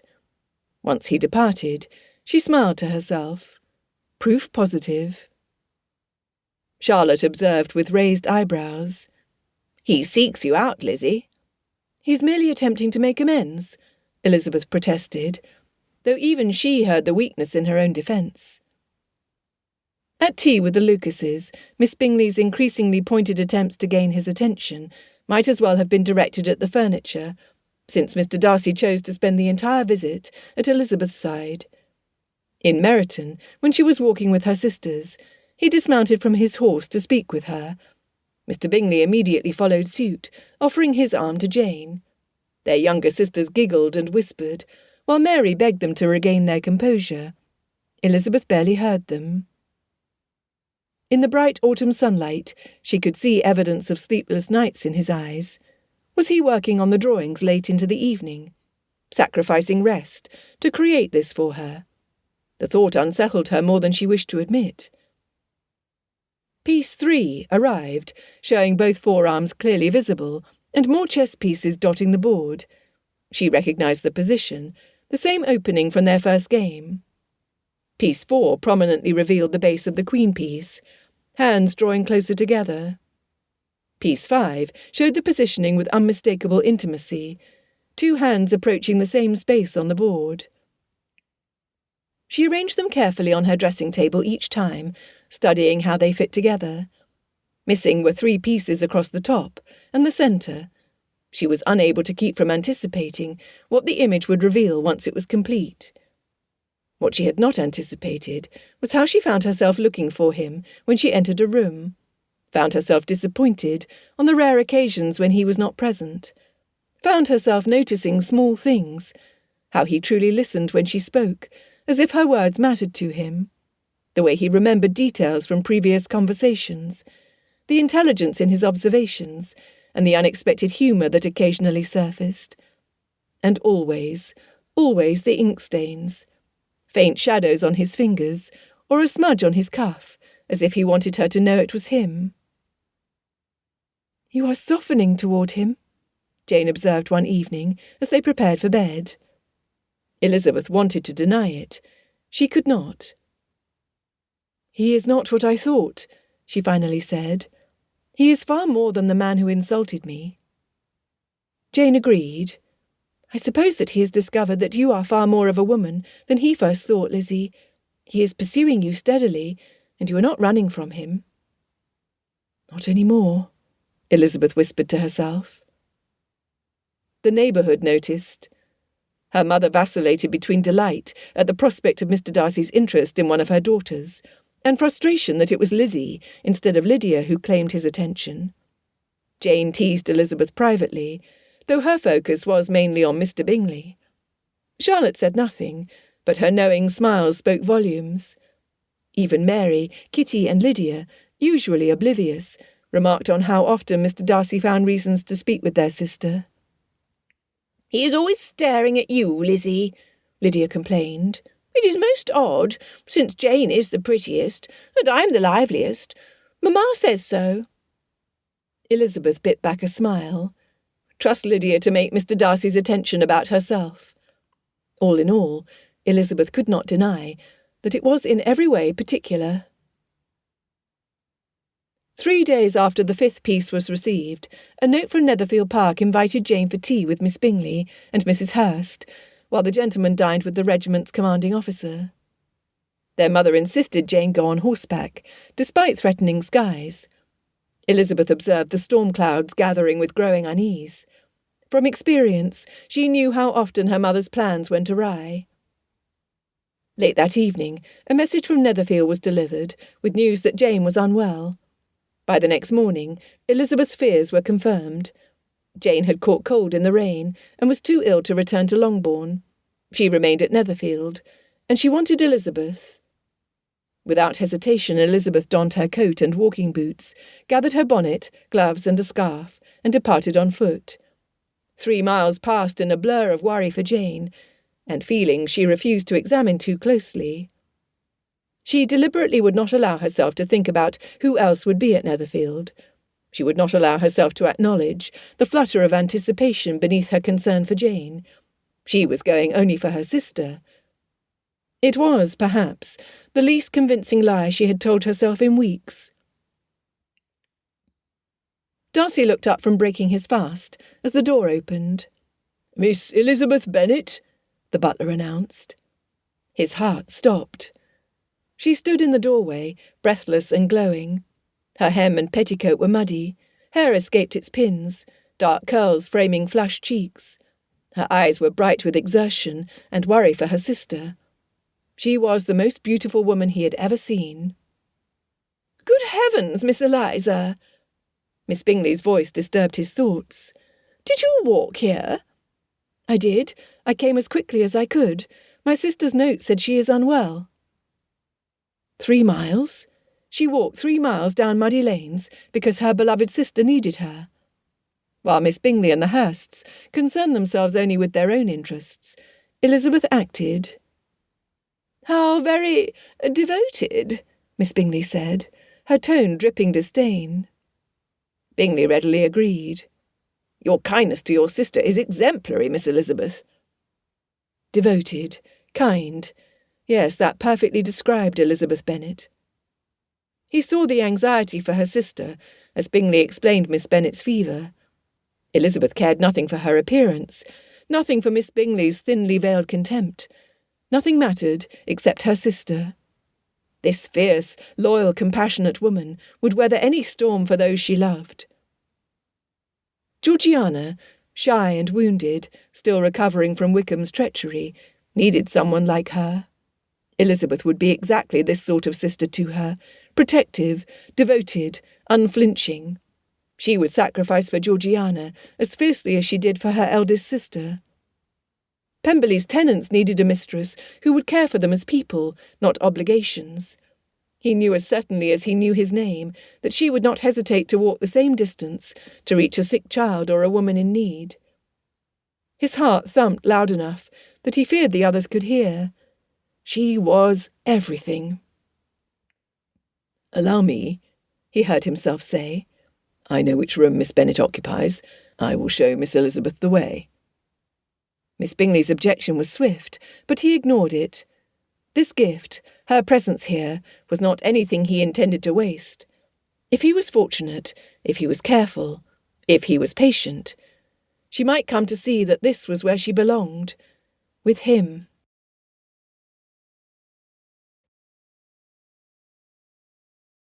Chapter 7. Elizabeth sat beside Jane's bed, pressing a cool cloth to her sister's forehead. The fever had broken during the night, leaving Jane weak but lucid. "I wanted you here so desperately, Lizzie." Jane's voice was still hoarse. "My pleasure." Elizabeth refreshed the cloth in the basin. "Seeing you so ill frightens me terribly." Jane's smile was wan but genuine. "I am improving already from having you here." She paused. "Lizzie, I will admit to some frustration, since it is irritating to be so close to Mr. Bingley and be unable to see him properly. He has been so attentive. At his request, his housekeeper, Mrs. Nichols, waits upon me constantly. I am treated with generosity." She gestured toward the table next to her bed. "I could never possibly enjoy this many sweetmeats or tea." Jane's expression turned sly. "Mr. Darcy has also been solicitous about my welfare. Apparently, he is about yours as well, since I heard his voice in the corridor before you entered." Elizabeth's hands stilled on the cloth. "He politely showed me to your room." Jane reached for Elizabeth's hand. "No, it was so much more than that. I heard him speak your name, and I heard him offer to provide whatever you need for your comfort and my care. The way he watches you in a room full of people." She broke off, coughing into her handkerchief. When she recovered enough to continue, her voice was rougher. "I've witnessed this myself. Miss Bingley fairly bristles when he is near you, which happens whether we are at Lucas Lodge or elsewhere." Heat crept into Elizabeth's cheeks. "He is being courteous." "Lizzie." Jane squeezed her fingers. "I have eyes. So does everyone else in Meryton. Mr. Darcy has been seeking your company for weeks now. Why do you resist seeing what is so plain to everyone else?" "Because—" Elizabeth stopped, her feelings in a tangle. "Because he insulted me, Jane, quite deliberately." Good heavens! Could she not think of another reply? She had been over her ire for weeks. "Lizzie," Jane continued, He has spent considerable time making amends. He recognised his faults, and is striving to be a better man. Is that not the most admirable quality a gentleman could possess?" Unable to argue with such gentle wisdom, Elizabeth worried her bottom lip with her teeth. "Jane, you should not spend all your time in this room with me, Lizzie. I need rest to recover properly, which I cannot do if you hover. You should go down to the others. Spend time in company." Elizabeth opened her mouth to protest, but Jane's knowing grin stopped her. "Lizzie, if Mamma has her way, she would have me languish here for weeks to secure Mr. Bingley's attachment." Despite herself, Elizabeth laughed. She would she not? "With that said, I have no wish to be ill a moment longer than necessary." Jane grew serious. "Please, dearest, for both our sakes, allow yourself to see what I already see." "And what is that?" "That, like Mr. Bingley, Mr. Darcy is an admirable man." Jane was earnest. "We are very fortunate, I think, to have such gentlemen in Meryton. Do not let pride or past hurts blind you to what might be right in front of you, sister. You have too much to lose if you do." Jane's words settled over her like a warm cloth. Perhaps she was correct. Perhaps it was time to open her eyes and see Mr. Darcy for the man he truly was. "Rest now," Elizabeth said, kissing Jane's forehead. "I will wait until you sleep, before I attend my hosts." Preparing to leave the room, her thoughts were not on her sister at all. Instead, they were on a certain artist, who might possibly be in some quiet corner of Netherfield, bent over a desk with ink-stained fingers, thinking of her. She rather hoped he was. Elizabeth joined the others in the drawing-room after Jane had fallen asleep peacefully. The moment she entered, Mr. Darcy's eyes found her. He stood near the fireplace, but his attention was entirely on her approach. "Miss Elizabeth." Mr. Bingley rose immediately, his smile warm. "I trust Miss Bennet is resting comfortably." "She is, thank you. Now that her fever has broken, I believe she will return to good health soon." "Excellent news," Mr. Bingley beamed.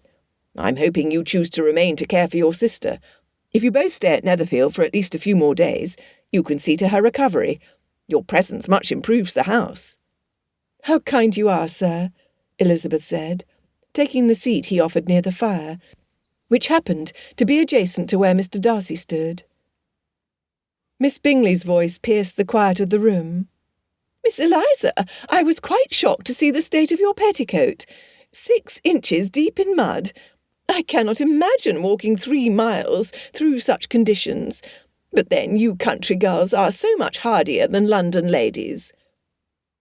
The insult was thinly veiled, and everyone in the room heard it. Before Elizabeth could respond, Mr. Darcy said, "I find it admirable when a person acts decisively, in service of those they love, without regard for personal comfort or appearance. This demonstrates a strength of character that is far more valuable than any amount of delicacy." His eyes never left Elizabeth's face as he spoke. Miss Bingley's expression soured. "Oh, I am certain you are right, Mr. Darcy. You always are. Though I do think there is something to be said about maintaining proper standards of—" "I am not always right, Miss Bingley," Darcy interrupted. "My errors are many." Looking back at Elizabeth, he said, "Perhaps you would prefer to spend your time with your sister reading. Bingley's library, though modest, has some interesting volumes." "I would very much enjoy a new book," Elizabeth said, grateful for the reprieve from Miss Bingley's barbs. "Then allow me to show you to the library.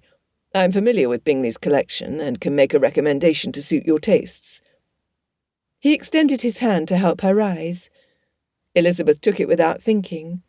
His fingers were warm, steady, and for a moment neither moved. "How very attentive you are, Mr. Darcy." Miss Bingley's voice was strung tight. "Though surely a servant could—" "I am happy to be of service," Darcy said, still not looking at Miss Bingley. He led Elizabeth to the door.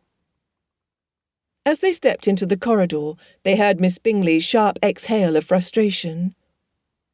I apologize for Miss Bingley's behaviour. She can be thoughtless." "You defended me," Elizabeth said, surprised by how much his words had affected her. "You did not need to do that, especially to her." "I did need to," he said simply. "I highly approve of your decision to walk to Netherfield to care for your sister. I could not stand by and hear you criticised."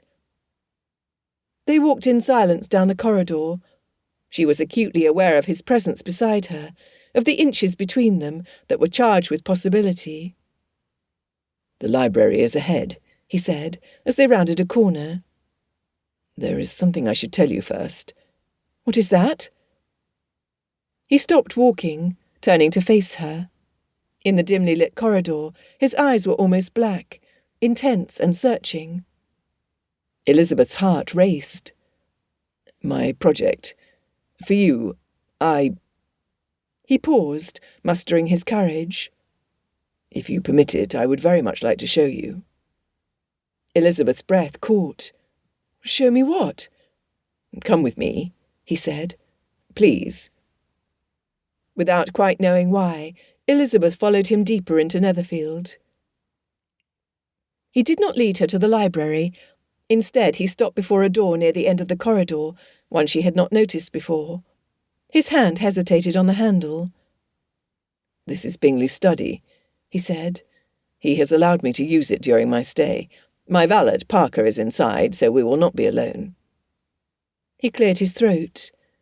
"I have been—" He paused, struggling for words.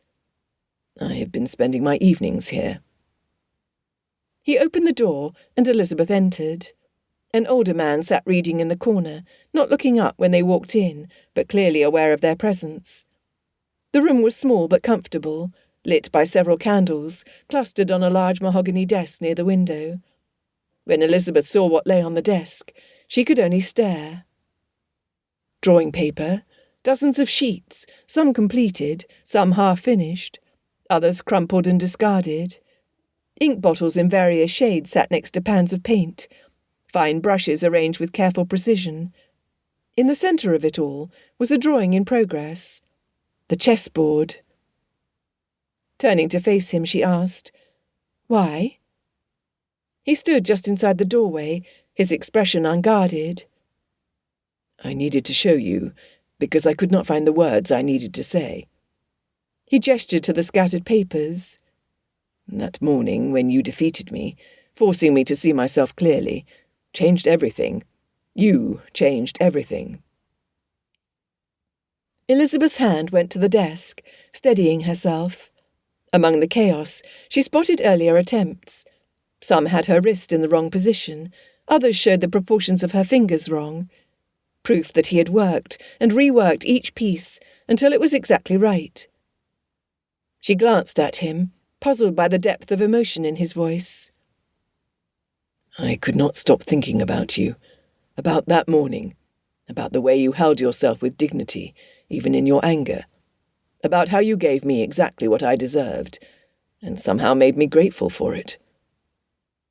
She picked up one of the crumpled papers and smoothed it out. The trim of her sleeve was slightly off. He had been teaching himself to capture her precisely. "You spent all this time drawing me." She met his eyes. "Thinking about me." "Every second I could spare." He was close now, close enough that she could see the ink stains on his fingers, the evidence she had been noticing for weeks.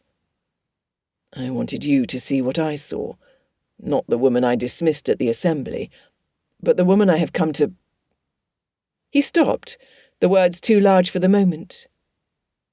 "Come to what?" Elizabeth's heart was pounding. His eyes met hers, dark and intense. "Admire. Respect." He paused. "Love." The word hung in the air between them. "You love me," Elizabeth repeated, trying to make sense of his admission. "You are drawing me because you love me." He gestured to the incomplete piece on the desk. "This, as you are aware, is fool's mate. Do you understand what I am trying to say?" She looked at the position of the pieces.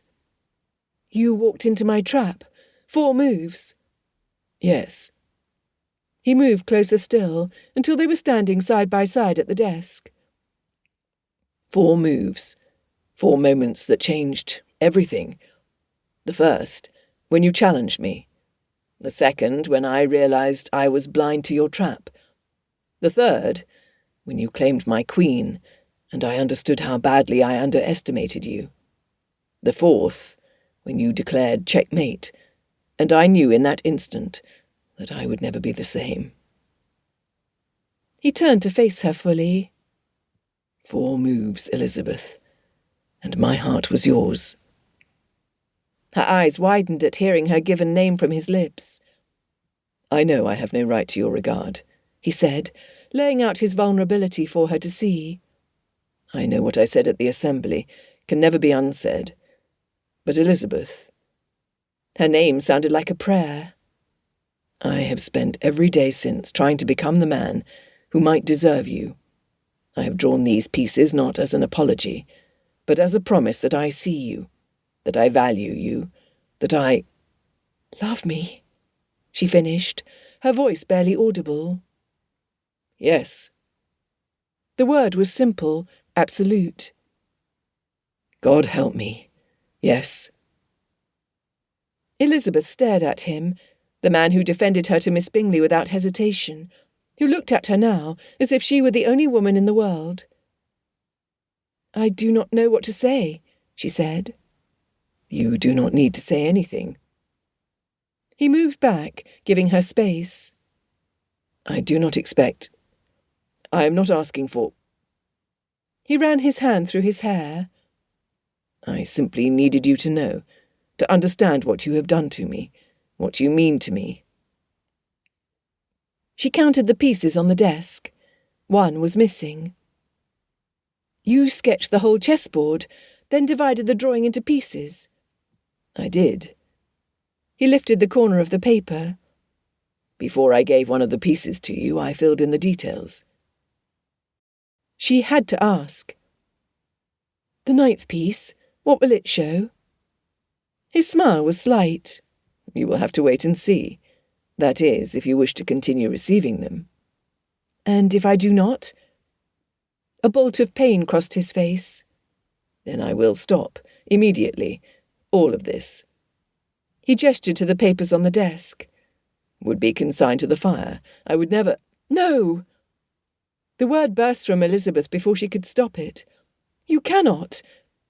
She stopped, realizing what she had revealed. Heat flooded her cheeks. Elizabeth drew a steadying breath. Boldly, she studied his face.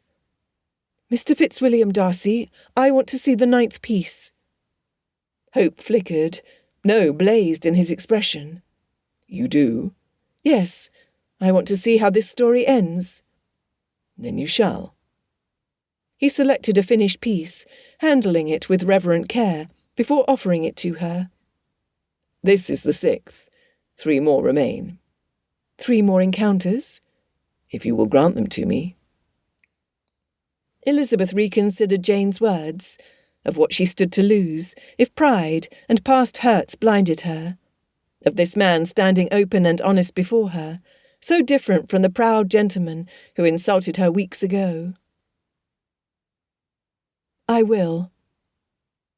The smile that transformed his face was worth every moment of uncertainty. Thank you for giving me this chance. He gestured at the evidence of his devotion. For not running away when you saw all this. I nearly did, she said with a small laugh. However, anyone who would spend this much time and effort to show me their true character deserves to be heard. A stone weight lifted from her heart, a weight she had not known she carried. She did not love him, not yet.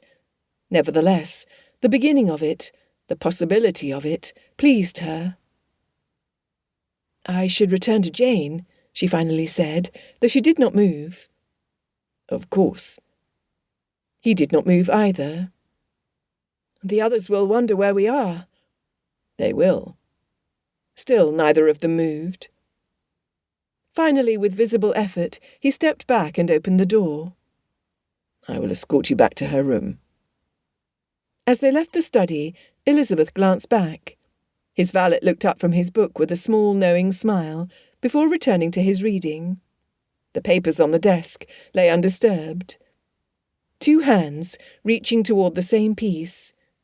2 hearts moving toward the same future. She simply could not yet know the answer. 3 more pieces remained. She could hardly wait.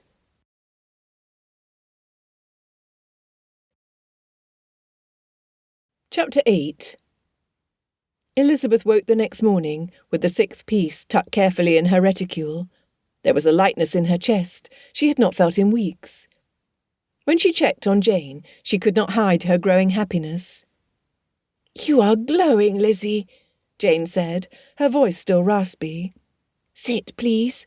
Tell me everything. I beg you." Elizabeth hesitated, then confessed enough. Jane's eyes filled with tears. "Oh, Lizzie, how wonderful! I do not love him yet, not quite, but I think I might be beginning to." Jane squeezed her hand. "I can see it in your face.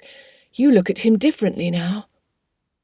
Elizabeth recalled him standing in the study, raw and honest. "Perhaps I am seeing him clearly for the first time. He spent weeks working on those drawings, Jane. Hours spent bent over a desk, thinking of me." "That is love, Lizzie." "Is it?" Elizabeth worried her bottom lip. "Or is it, I do not know, fascination, determination to win a challenge?" Jane's gentle laugh filled the room. "Lizzie, at Lucas Lodge he looked at you as Mr. Bingley looks at me. That is not fascination, dearest. That is devotion." Elizabeth was pleased with her sister's comment.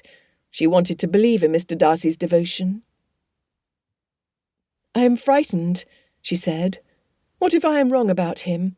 What if I allow myself to feel this and he— What if you do not allow yourself to feel it, and you lose something precious?" Jane countered. "You have fought love enough, Lizzie. You have been cautious enough. Now is the time to simply trust." Trust. Such a small word for such an enormous leap. "I will try," Elizabeth said. "Good. Now go down to breakfast. I suspect a certain gentleman will be eager to see you this morning." "Jane, go," Jane urged, her eyes dancing despite her pallor. "And Lizzie, do not fight this. Allow yourself to be happy, please." Elizabeth kissed her sister's forehead, then made her way downstairs, her heart beating faster with each step. The moment Elizabeth entered the breakfast room, Mr. Darcy's attention found her, like a compass needle finding north. He stood at the sideboard, his expression relaxed. "Miss Elizabeth." Mr. Bingley rose with his customary enthusiasm. "Good morning. I trust you slept well. How is Miss Bennet faring this morning? Does she have everything she needs? Do I need to send for the apothecary to attend her? Do you think she might be well enough to join us today?" Elizabeth smiled. "I thank you for asking, sir. Jane is much improved. She is weak yet, but recovering." "Excellent news," Bingley beamed. "Cook has outdone herself this morning. Please be seated anywhere you choose. We do not stand on ceremony." Elizabeth moved to the sideboard, acutely aware that Mr. Darcy stood a mere foot away. "Miss Elizabeth," he murmured, his words for her alone. "Might I prepare you a plate?" A small gesture.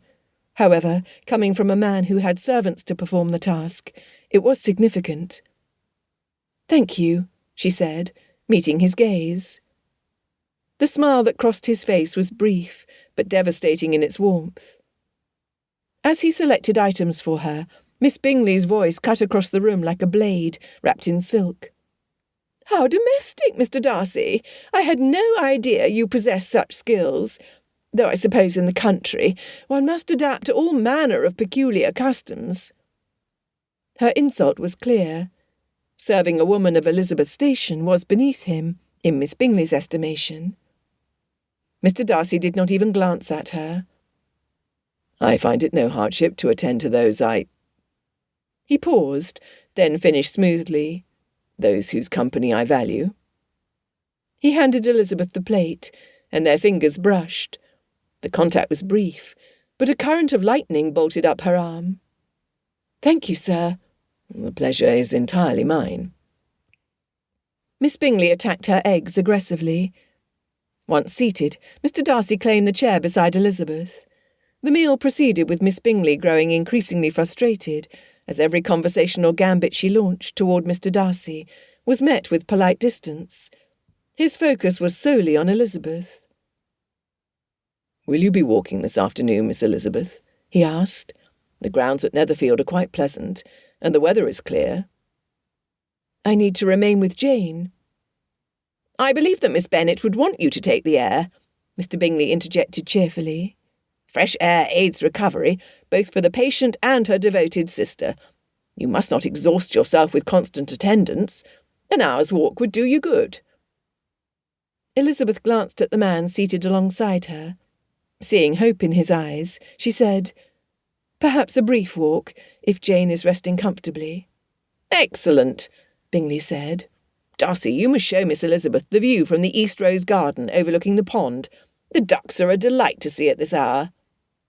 "It would be my honour," Mr. Darcy said.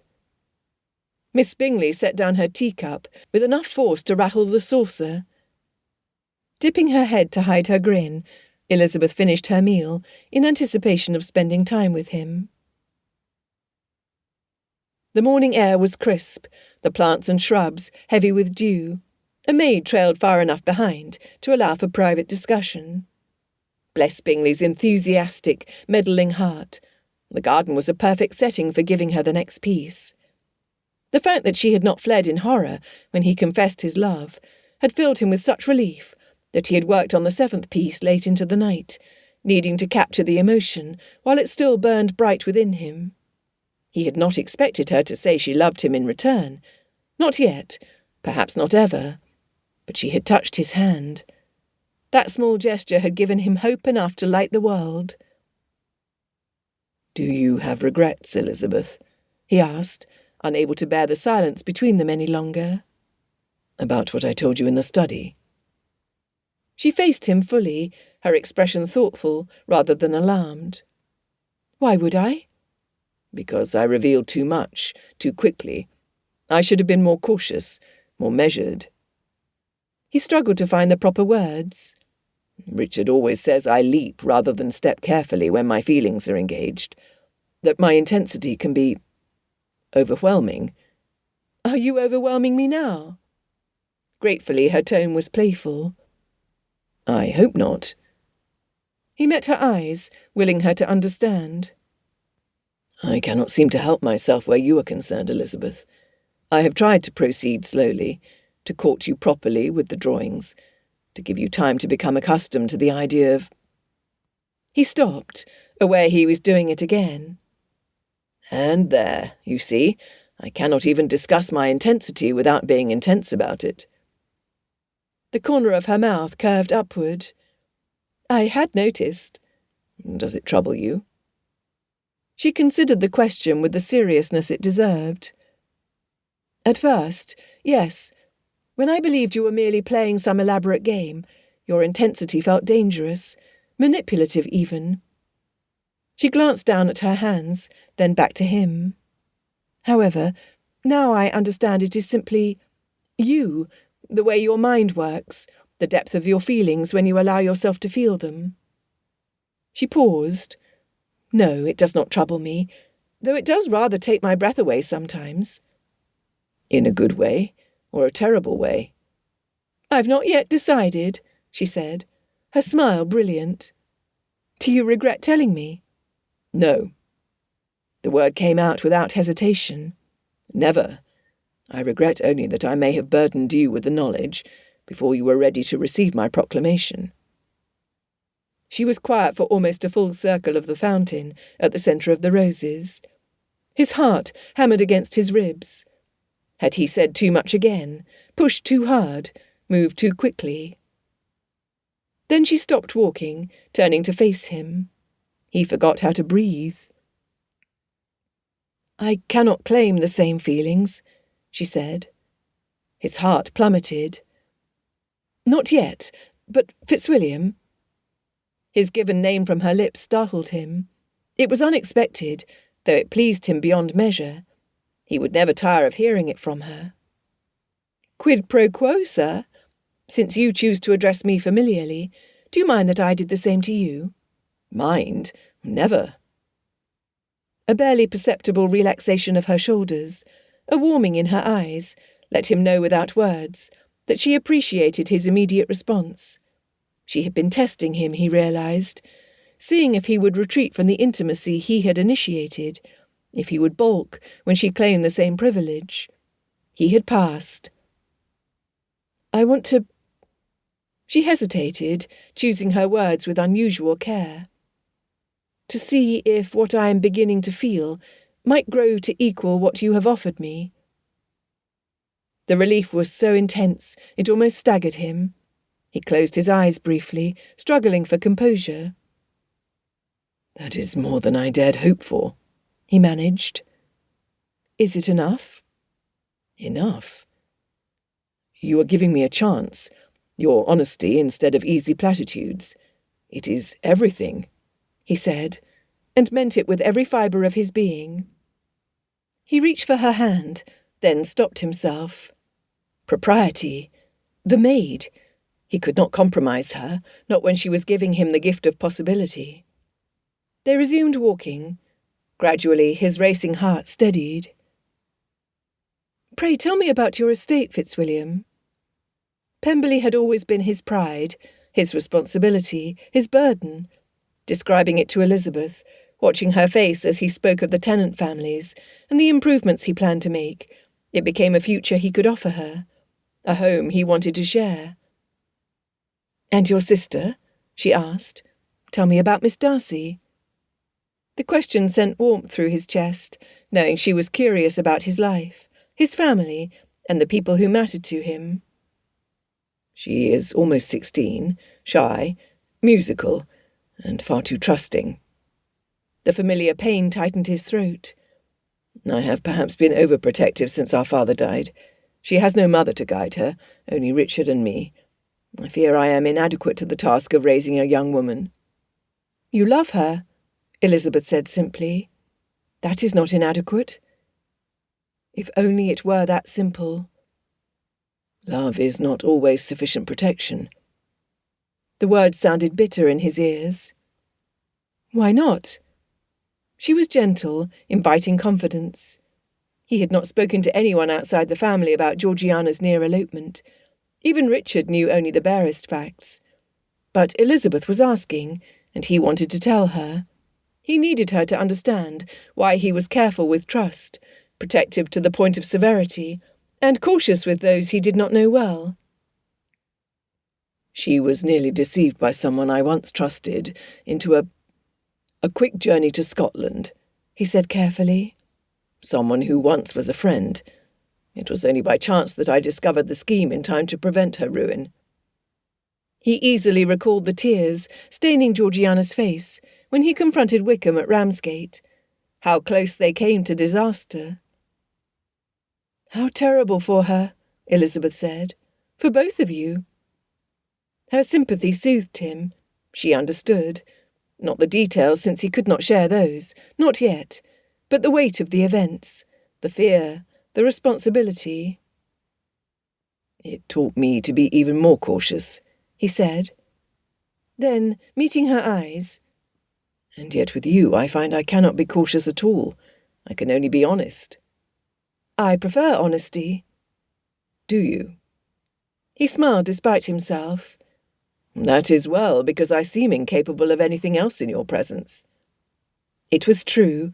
Every carefully constructed wall he had built around himself crumbled when she was near. She had defeated his reserve in far fewer moves than she had in the first game she won at chess. She began telling him about her own family then, her frustration with her mother's schemes, her love for her father, despite his sardonic distance, her hopes of seeing more of the world than Hertfordshire. You would love the Lake District, he said, imagining her there with an ardour that bordered on physical pain. The landscapes are extraordinary. Perhaps... He stopped himself just in time. He wanted to say, Perhaps we could travel together and you could see them with me as my wife. Too much. Too soon, Darcy. Perhaps, she prompted. Perhaps some day you might see them, he finished carefully. But he saw understanding in her eyes. She knew what he had not said, and it did not appear to frighten her. Thank heavens. They walked on, and Darcy committed to memory the way the morning light caught in her dark hair, the sound of her laugh, when he made an unexpectedly dry observation about Bingley's enthusiasm, and the way she listened, truly listened, when he spoke, as if his words mattered to her. This was what he had been drawing in his study every evening, this feeling of being seen, of being known, of being worth knowing. If he could capture this in the final pieces, if he could show her what he saw when he looked at her, not only beauty, but intelligence, courage, compassion, fire, perhaps she would comprehend why he loved her, why he would always love her, why 4 moves were all it took to checkmate his heart completely.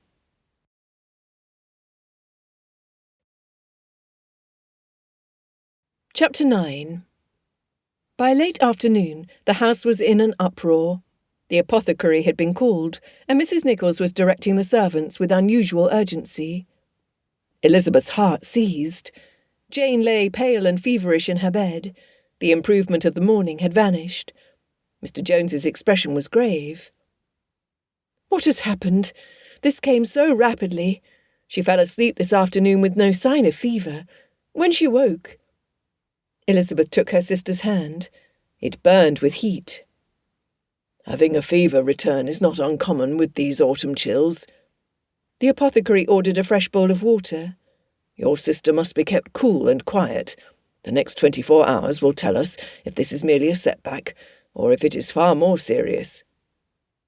Elizabeth sank into the chair beside the bed, her hand tightening on Jane's. "I must send word to my father. I will not leave her." "Nor should you," Mr. Jones agreed. "I will carry the news to Mr. Bennet myself. Do not be surprised if he remains at Longbourn, knowing she has excellent care. As well, I will encourage your mother and sisters to remain away, since it would not do to expose them to her illness. Early tomorrow I will return to check on her progress.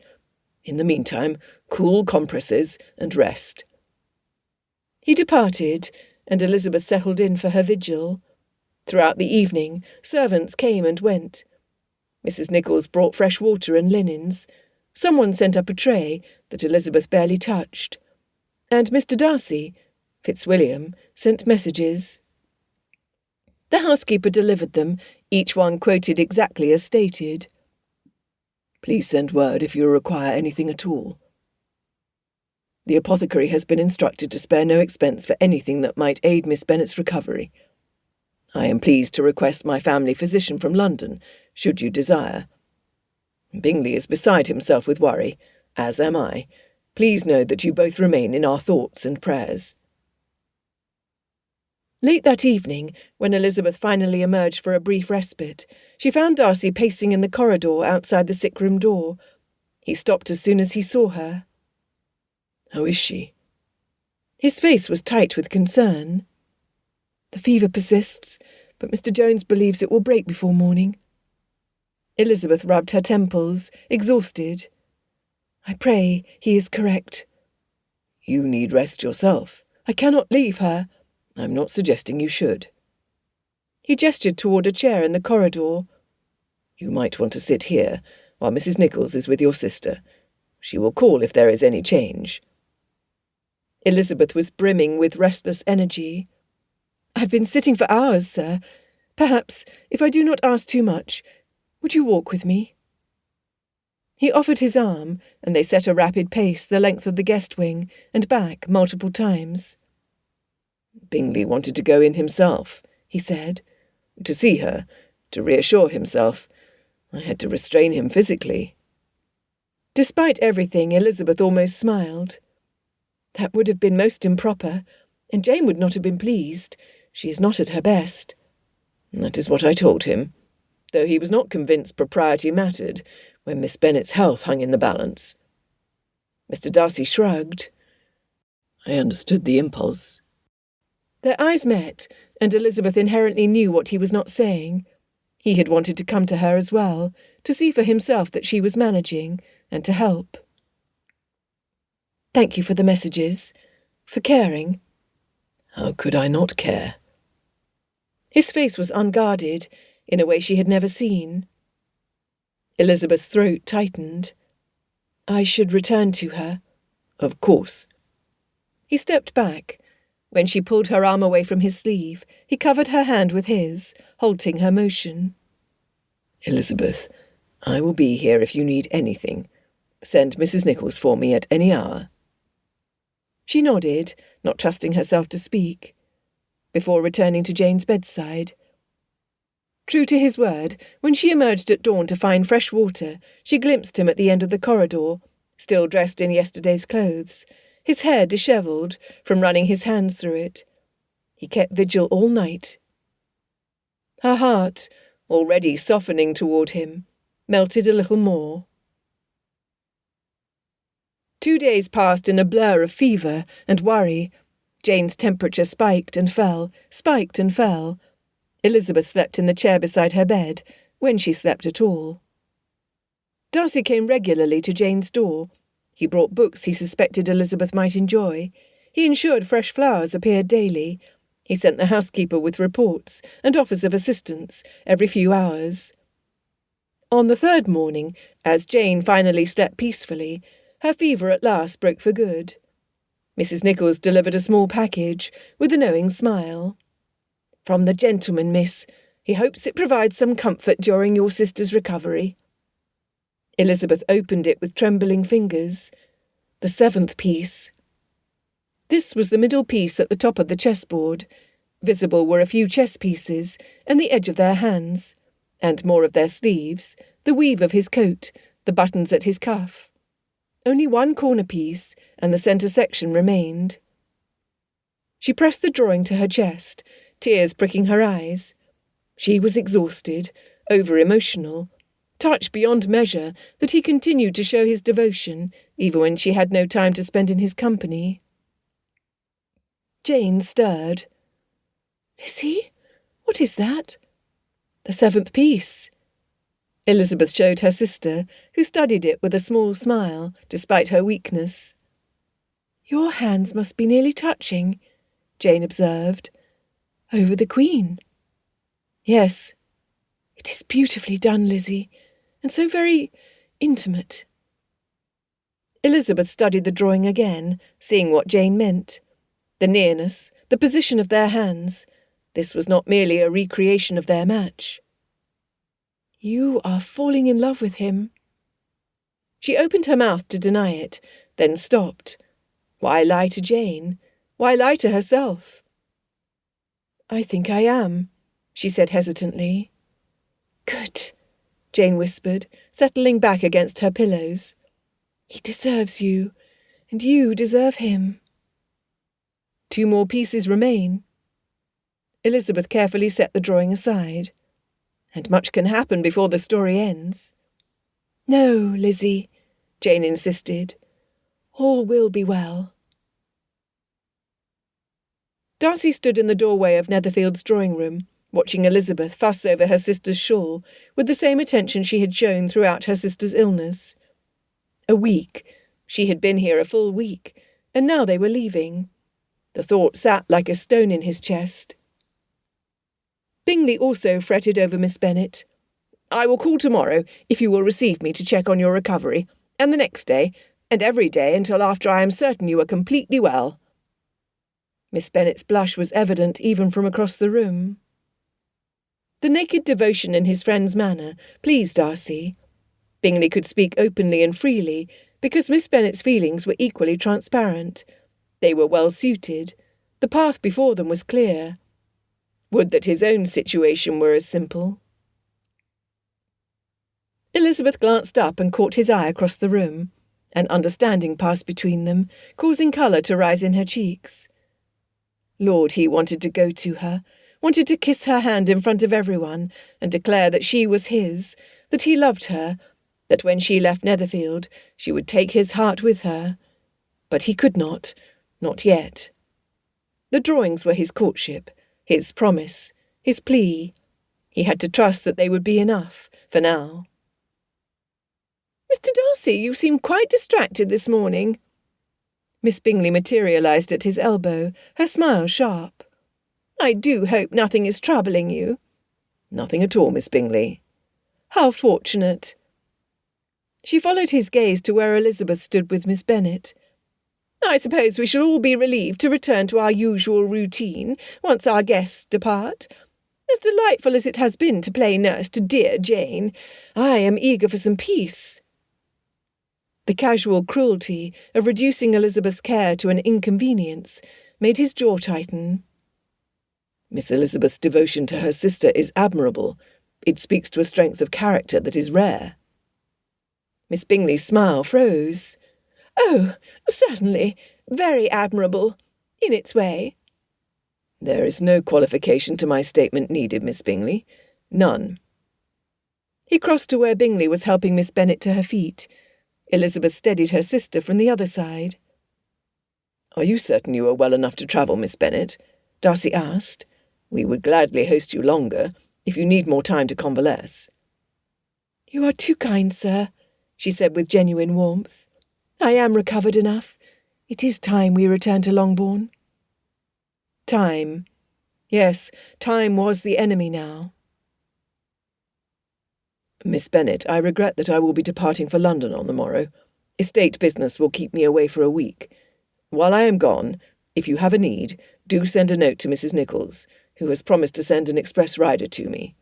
I would be pleased to be of assistance." Elizabeth's eyes shot to him. "Gone?" Her distress eased the pain in his heart that he suffered at leaving her behind.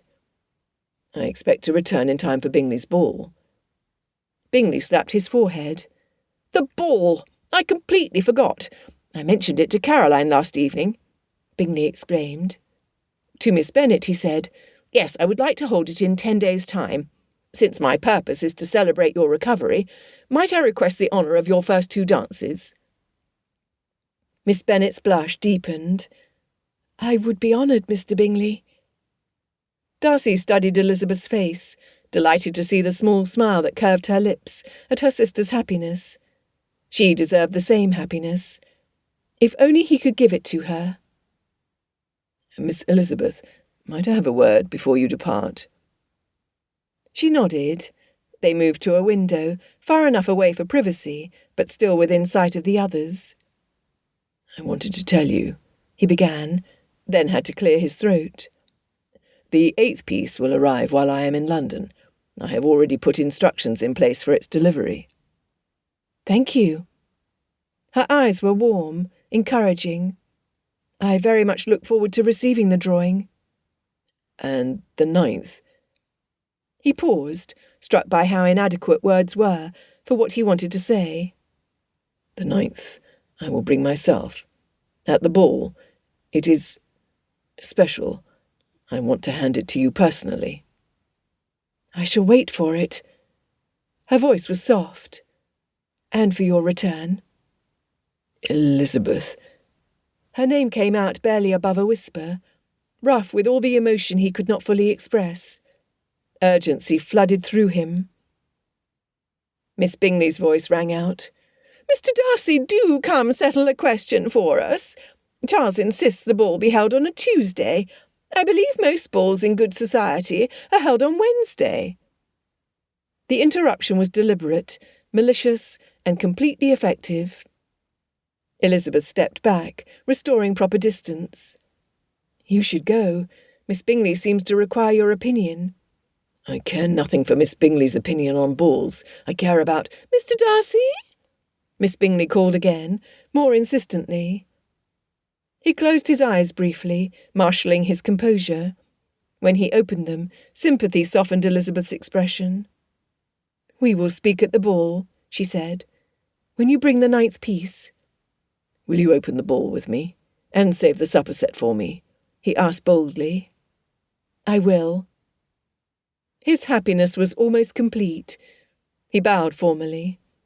"Until then, Miss Elizabeth." "Mr. Darcy?" She bobbed a curtsy before she moved closer. Fitzwilliam, she whispered, sending his heart racing.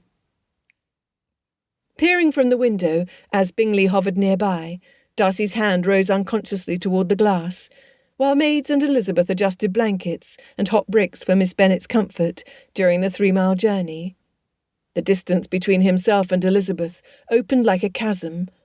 He could not hover, could not offer assistance, could do nothing but watch her prepare to leave. The drawings were his only voice. Besides, he could not imagine Elizabeth allowing him to act like Bingley.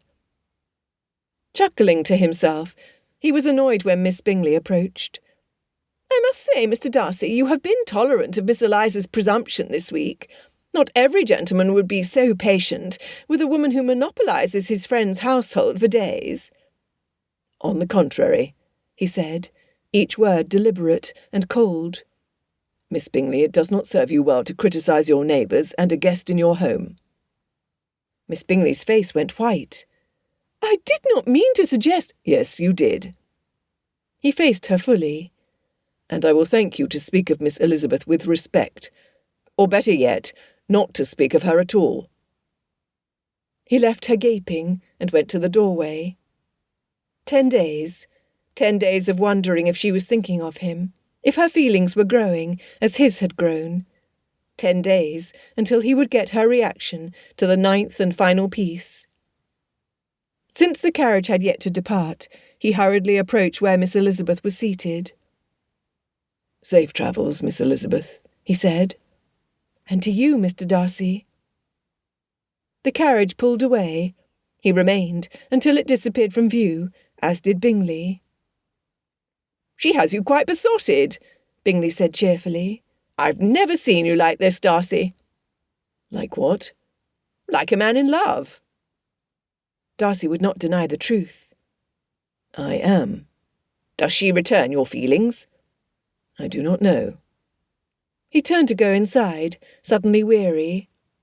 "But I intend to find out at the ball." That evening, in the study, he pulled out the 9th piece, the centre, the heart of the image, and studied each line and shadow. This was everything, his final move in the game they had been playing since that morning on the duelling field. He prayed that she would understand its significance, and when she did, would give him the answer his heart desired.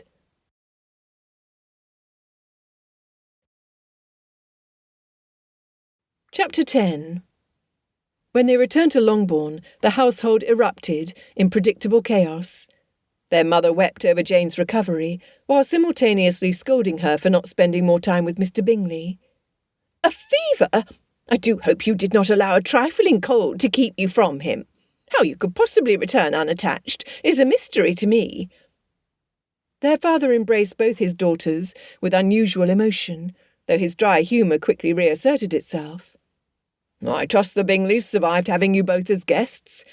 Or did Lizzie terrify them with her pert opinions and wit?"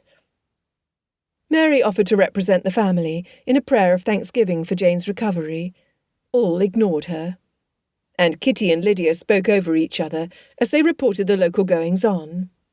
"You've missed everything." Lydia bounced with barely contained energy. "With the officers everywhere, Meryton is absolutely transformed." Kitty added, "We received introductions to so many officers. One in particular is very much a gentleman. Mr. Wickham is exceedingly handsome and proper, although he is not as entertaining as the others." "Mr. Wickham?" Jane asked. "He enlisted this week with the regiment," Lydia said. He is terribly serious, not nearly as fun as Lieutenant Denny or Captain Carter. He actually wants to have conversations. Imagine a man asking me what I like to read, as if a girl wants to be interviewed, rather than having him flirt with her." "How dreadfully dull," Elizabeth murmured. Privately, she thought Mr. Wickham's behaviour sounded more proper than Lydia's preferred mode of interaction. She filed that name away with mild curiosity. An officer who preferred conversation to flirtation. How unusual. "He is frightfully handsome, though," Kitty conceded. "Very fair, with quite pleasant manners. And he asked about you particularly, Lizzie." Elizabeth's attention sharpened. "Me?" "Yes, When we mentioned that you were at Netherfield caring for Jane, in the company of Mr. Bingley and his family, along with Mr. Darcy, he wanted to know more about you. He asked about your age, your accomplishments, and whether you were attracted to a man like Mr. Darcy, whom he claimed to know. I mentioned Mr. Darcy has been very particular in his attention to you of late. An uneasy feeling settled in Elizabeth's stomach. How did he respond? He seemed amused, as if Mr. Darcy's courtship of you was some sort of joke. Lydia shrugged, already losing interest. Did he mention how he knows Mr. Darcy? Elizabeth kept her tone carefully neutral. Oh, yes, he said they grew up together at the Darcy estate in Derbyshire. Pemberley, I think he called it. Kitty said. I got the impression they are not currently friends. There was something in the way he said the name, carefully, you know, as if it pained him. Their mother swept them all inside.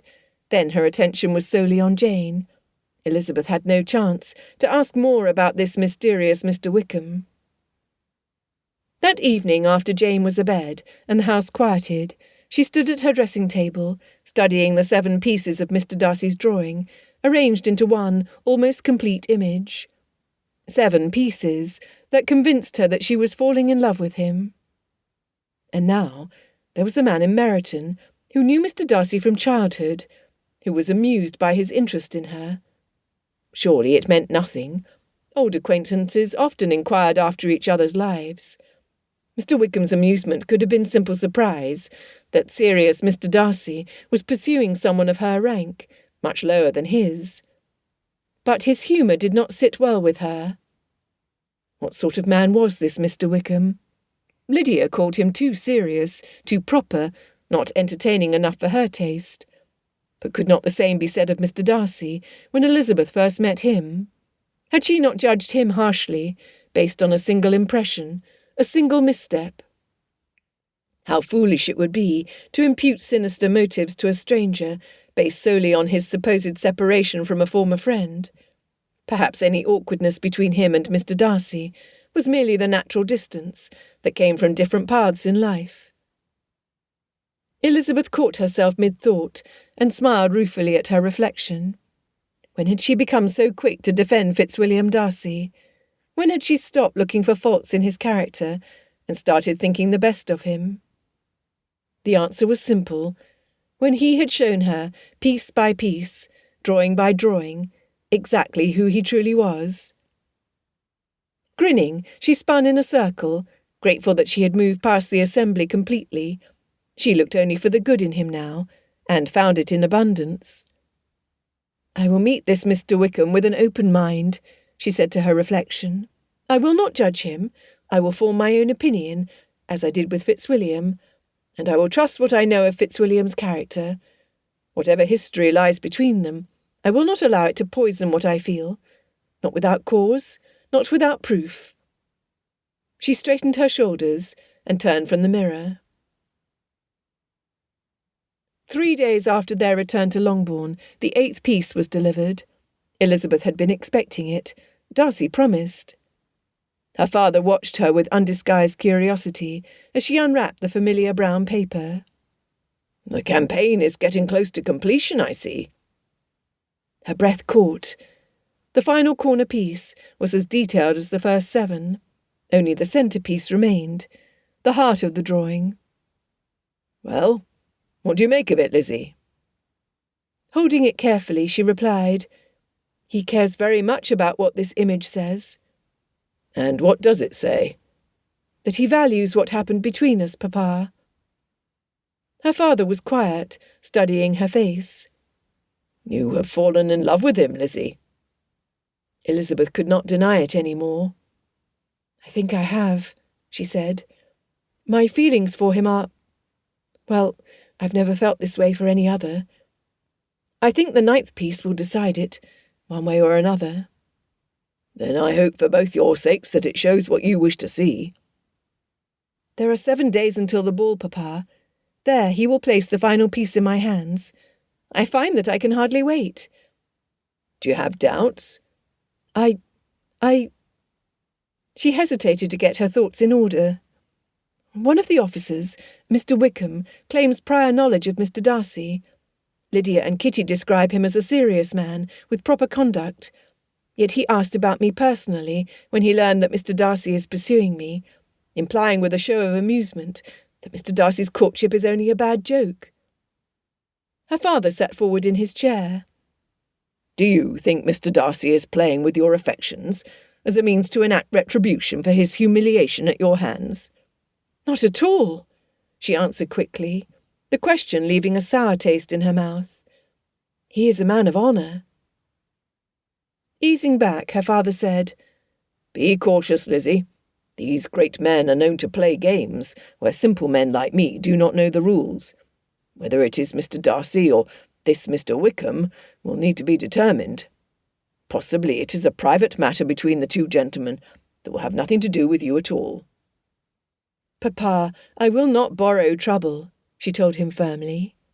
I am likely to meet Mr. Wickham, hear what he has to say, if anything, and make my own judgment. I will not allow doubt to affect what I feel. Rubbing his face, her father mused. Doubt, once seeded, is a persistent weed. Papa! Gathering the wrapping paper and string, she left his study to place the 8th drawing with the others. Fondly she gazed at the pieces placed together. In every way it showed Darcy's devotion to her. She wished they had the freedom to correspond while he was in London. For some reason, the need to be in his presence was strong. To be reassured, to feel the warmth of his love. Elizabeth encountered Mr. Wickham quite by accident 2 days later in Meryton. She had walked to town with Charlotte to purchase ribbons for their ball gowns. They were leaving the shop when a gentleman in a red militia coat approached. Miss Lucas, I am pleased to see you again. He bowed with practised grace. Might I have an introduction to your friend? Once Charlotte performed the task, Elizabeth looked directly at Mr. George Wickham, finding him exactly as Lydia and Kitty described. He was handsome, perhaps even more than Lydia's descriptions suggested. Fair hair, pleasant features, and an easy smile that appeared genuine. Delighted. He bowed to her with the same grace. I hope I do not presume too much by telling you that your sister spoke so warmly of you that I was eager to make your acquaintance. Lydia had been correct about his manners. He was serious and respectful.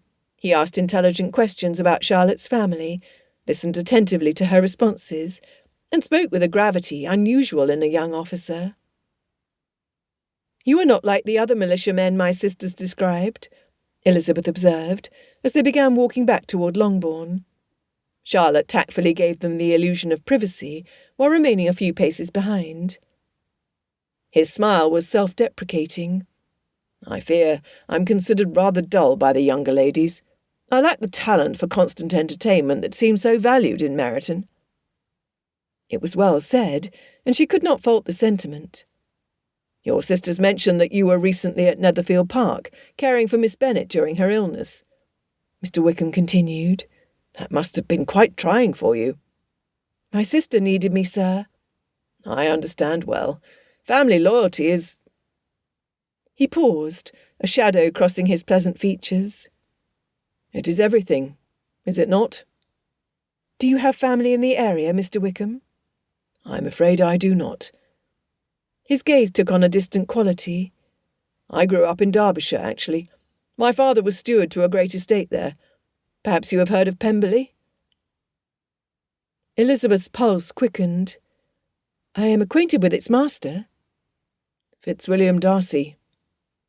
An emotion flickered in his eyes that she could not quite read. Your sisters mentioned his particular attentions to you. We are acquainted, Elizabeth said carefully, unwilling to confirm more. I see. He was quiet for a moment, weighing his words.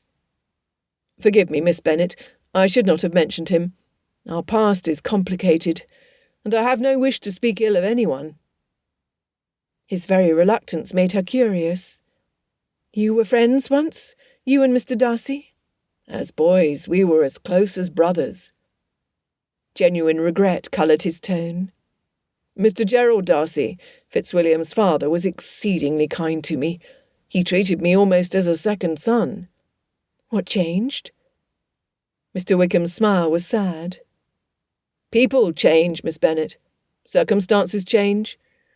When old Mr. Darcy died, my connection to the family ended. It is a common enough story, I suppose. The steward's son has no claim on the new master's friendship. His pain was visible, not the affected sorrow of someone seeking sympathy, genuine hurt. "I am grieved for you," she said, and meant it. "You are kind." He looked at her directly then, his expression serious. "May I ask, has Darcy been honourable in his conduct? Sincere?" The question shocked Elizabeth to her core.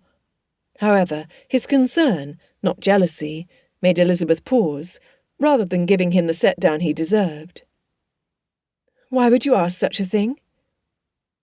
Mr. Wickham was silent, his jaw working, as if he was struggling with some internal debate. Finally he let out a slow breath, and met her eyes. "Miss Bennet." He ran a hand through his hair, disrupting its careful arrangement. "Forgive me.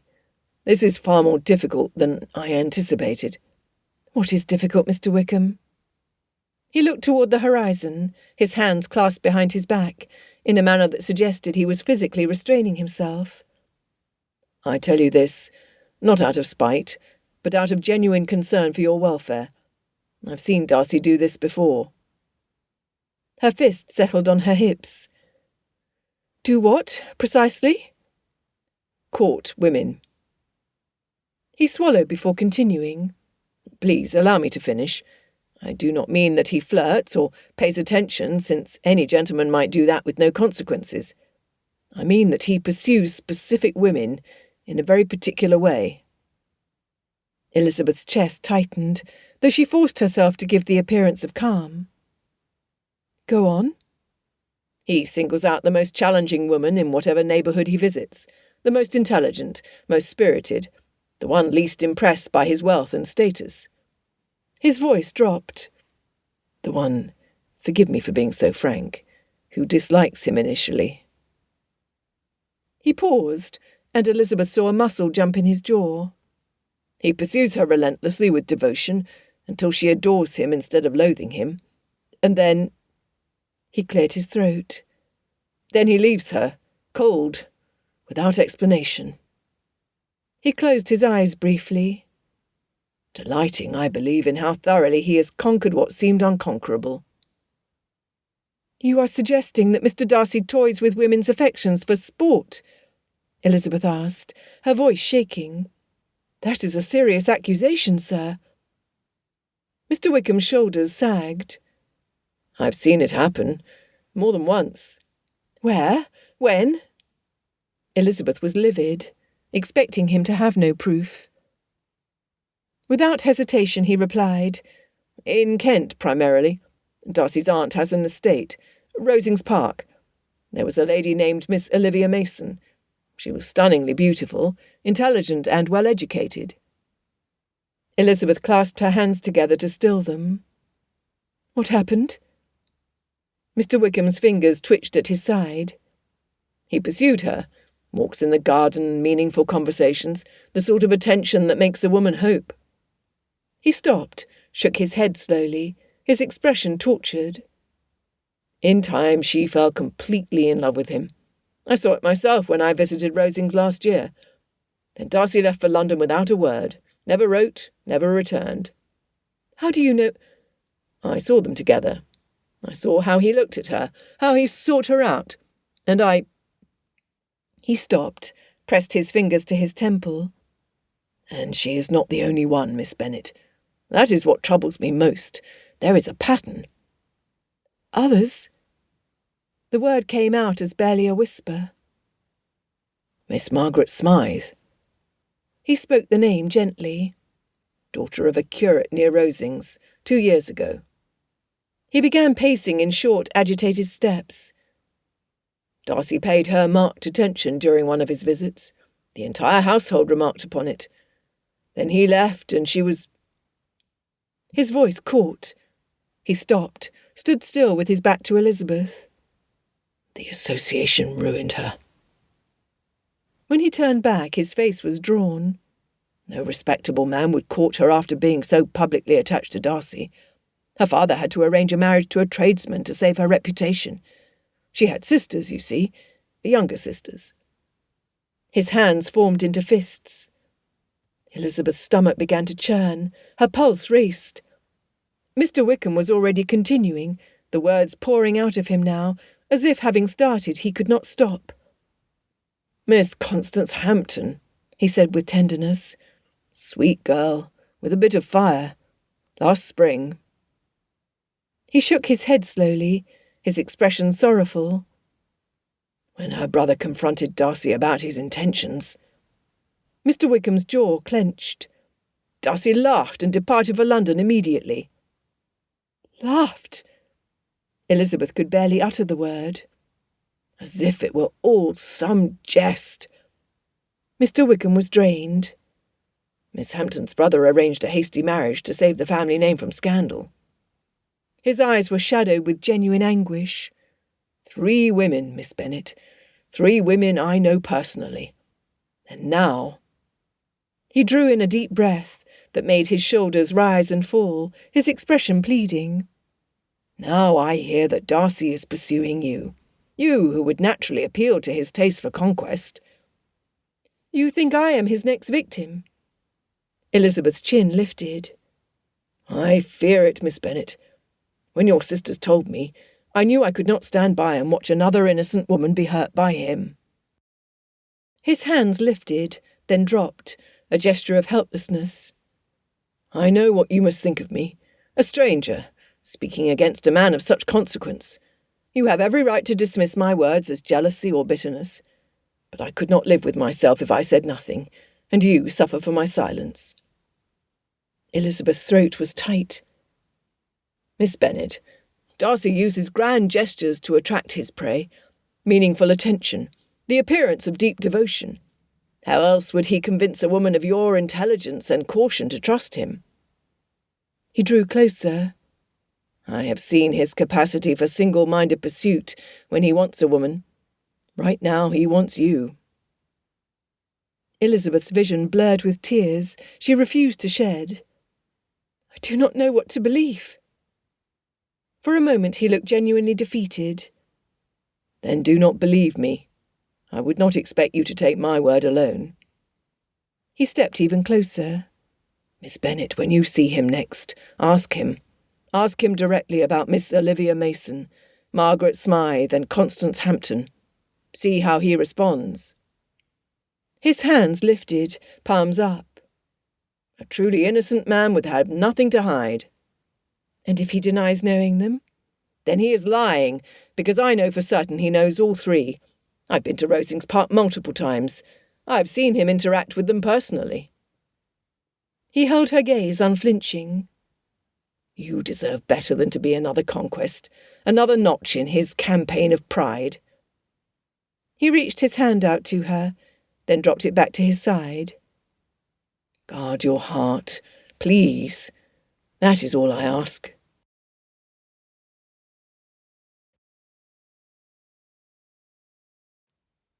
Chapter 11. Elizabeth stood frozen, watching Mr. Wickham go. Her breathing was shallow, controlled, her hands clasped so tightly together that her nails bit into her palms. She could not fall apart, not here, where anyone could see. Yet the moment Mr. Wickham disappeared around the corner, her carefully maintained composure cracked. She reached out blindly for support, and Charlotte was there immediately, catching her arm. Lizzie, you are as white as a sheet. I need... Elizabeth could not draw enough breath past the tightness in her chest. 3 women, 3 hearts broken by the man she loved. Tell me what he said, Charlotte demanded. All of it. The story poured out in broken fragments. The pattern, the names, the courtship and abandonment, the pride and conquest, the game. With each word, Elizabeth heard how absurd it sounded, how Gothic, how impossible. And yet Mr. Wickham was convincing. You are shaking, Charlotte said once Elizabeth finally fell silent. I do not know what to believe. He seemed so sincere, Charlotte. The way he spoke, he was genuinely troubled by what he was telling me. Or he is an excellent actor. Perhaps. Elizabeth pressed her hands to her face. But what if he is not? What if it is all true, and I have been blind? I was wrong about Mr. Darcy once before. What if I am wrong about him now? What if I am seeing only what I want to see? Stepping away from Charlotte, she stiffened her arms at her sides. It is equally possible that I know the truth about Mr. Darcy, that Mr. Wickham is lying, that the loss of the connection to the Darcys motivated him to act against the current master of Pemberley. Pacing in front of her friend, she said, I have known Mr. Darcy for a month. During that time we have spent considerable time together. She gasped. Charlotte, if he enjoys a challenge, why did he not target Jane? She is beautiful and sweet like the three ladies Mr. Wickham mentioned, and she showed Mr. Darcy not one iota of interest. The same with you, dear friend. You practically ignored him at the assembly. Me? Charlotte scoffed. Even knowing he might be a rogue, if he showed me interest, my mother would have us in front of the altar before he could be properly introduced. Elizabeth stopped in front of Charlotte, her brow arched. Grinning, Charlotte said, Lizzie, he has eyes for no one but you. He treats me with politeness, probably because he knows we are close, but no more, as you are well aware. Tapping her toe on the dirt road, Elizabeth said, I need to verify Mr. Wickham's claims before Mr. Darcy returns from London. Charlotte threw her hands into the air. But that is just it, is it not? If he keeps to his pattern, he will not return. If he does, he is not the man Mr. Wickham claims him to be. Exactly. Elizabeth gathered her composure. I will wait. I will think clearly. I will not condemn Mr. Darcy without proof. With that said, I will not ignore what Mr. Wickham has told me either. That seems wise. Does it? Elizabeth's laugh was bitter. I feel anything but wise. I feel like a fool. Charlotte wrapped Elizabeth's arm in hers. Come, let us walk slowly back to Longbourn. You need time to compose yourself before your mother sees you. They walked in silence for a while. Finally, Elizabeth spoke. His details were specific, Charlotte. Why would he lie? What would he gain? I do not know. Revenge against Mr. Darcy for some past grievance? A desire to hurt him by hurting you? Charlotte glanced at her friend. Or perhaps he is telling the truth as he understands it, though misinterpreting what he witnessed. Elizabeth desperately wanted to believe Charlotte's observations. She whispered, the admission torn from her. God help me, Charlotte. I love Fitzwilliam. And if Mr. Wickham is telling the truth, then I have given my heart to a man who will crush it for sport. And if Mr. Wickham is lying?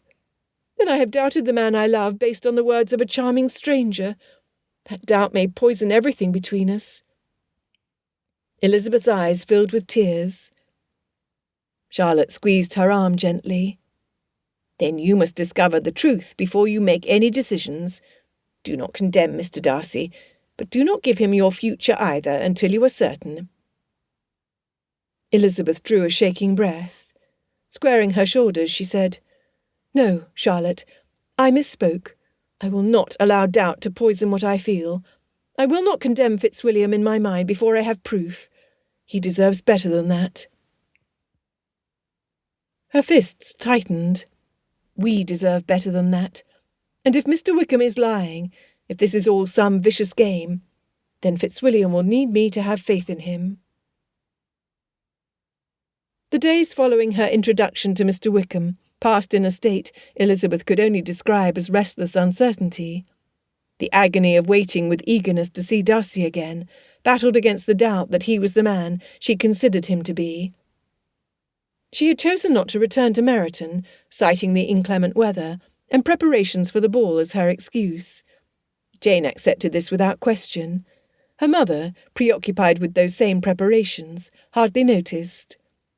The very idea of accidentally meeting Mr. Wickham, of having to exchange pleasantries while her heart hammered with this dreadful knowledge, made her physically ill. Yet neither could she find peace at home. The ball loomed before her like some unavoidable precipice, necessary, dreaded, and drawing ever closer with each passing hour. She needed to attend, to have this matter settled once and for all, to see with her own eyes what would transpire when Mr. Darcy and Mr. Wickham met again. It was in this divided state of mind, eagerly anticipating resolution, while simultaneously wishing she might avoid it forever, that Elizabeth set out for her walk on the afternoon before the ball, only to see a rider approaching. Colonel Fitzwilliam. Her heart seized. This was her chance to know. He caught sight of her and dismounted immediately, his face breaking into a warm smile. "Miss Bennet, what perfect timing! I only arrived an hour ago, and was about to call at Longbourn." "Colonel?" She curtsied, her heart racing. "You have returned for the ball? Is Mr. Darcy with you?" "Darcy was delayed in London by some business matter. He assured me that he would be here tomorrow." Delayed? A frisson of doubt shot through her. She tamped it down. "Colonel Fitzwilliam?"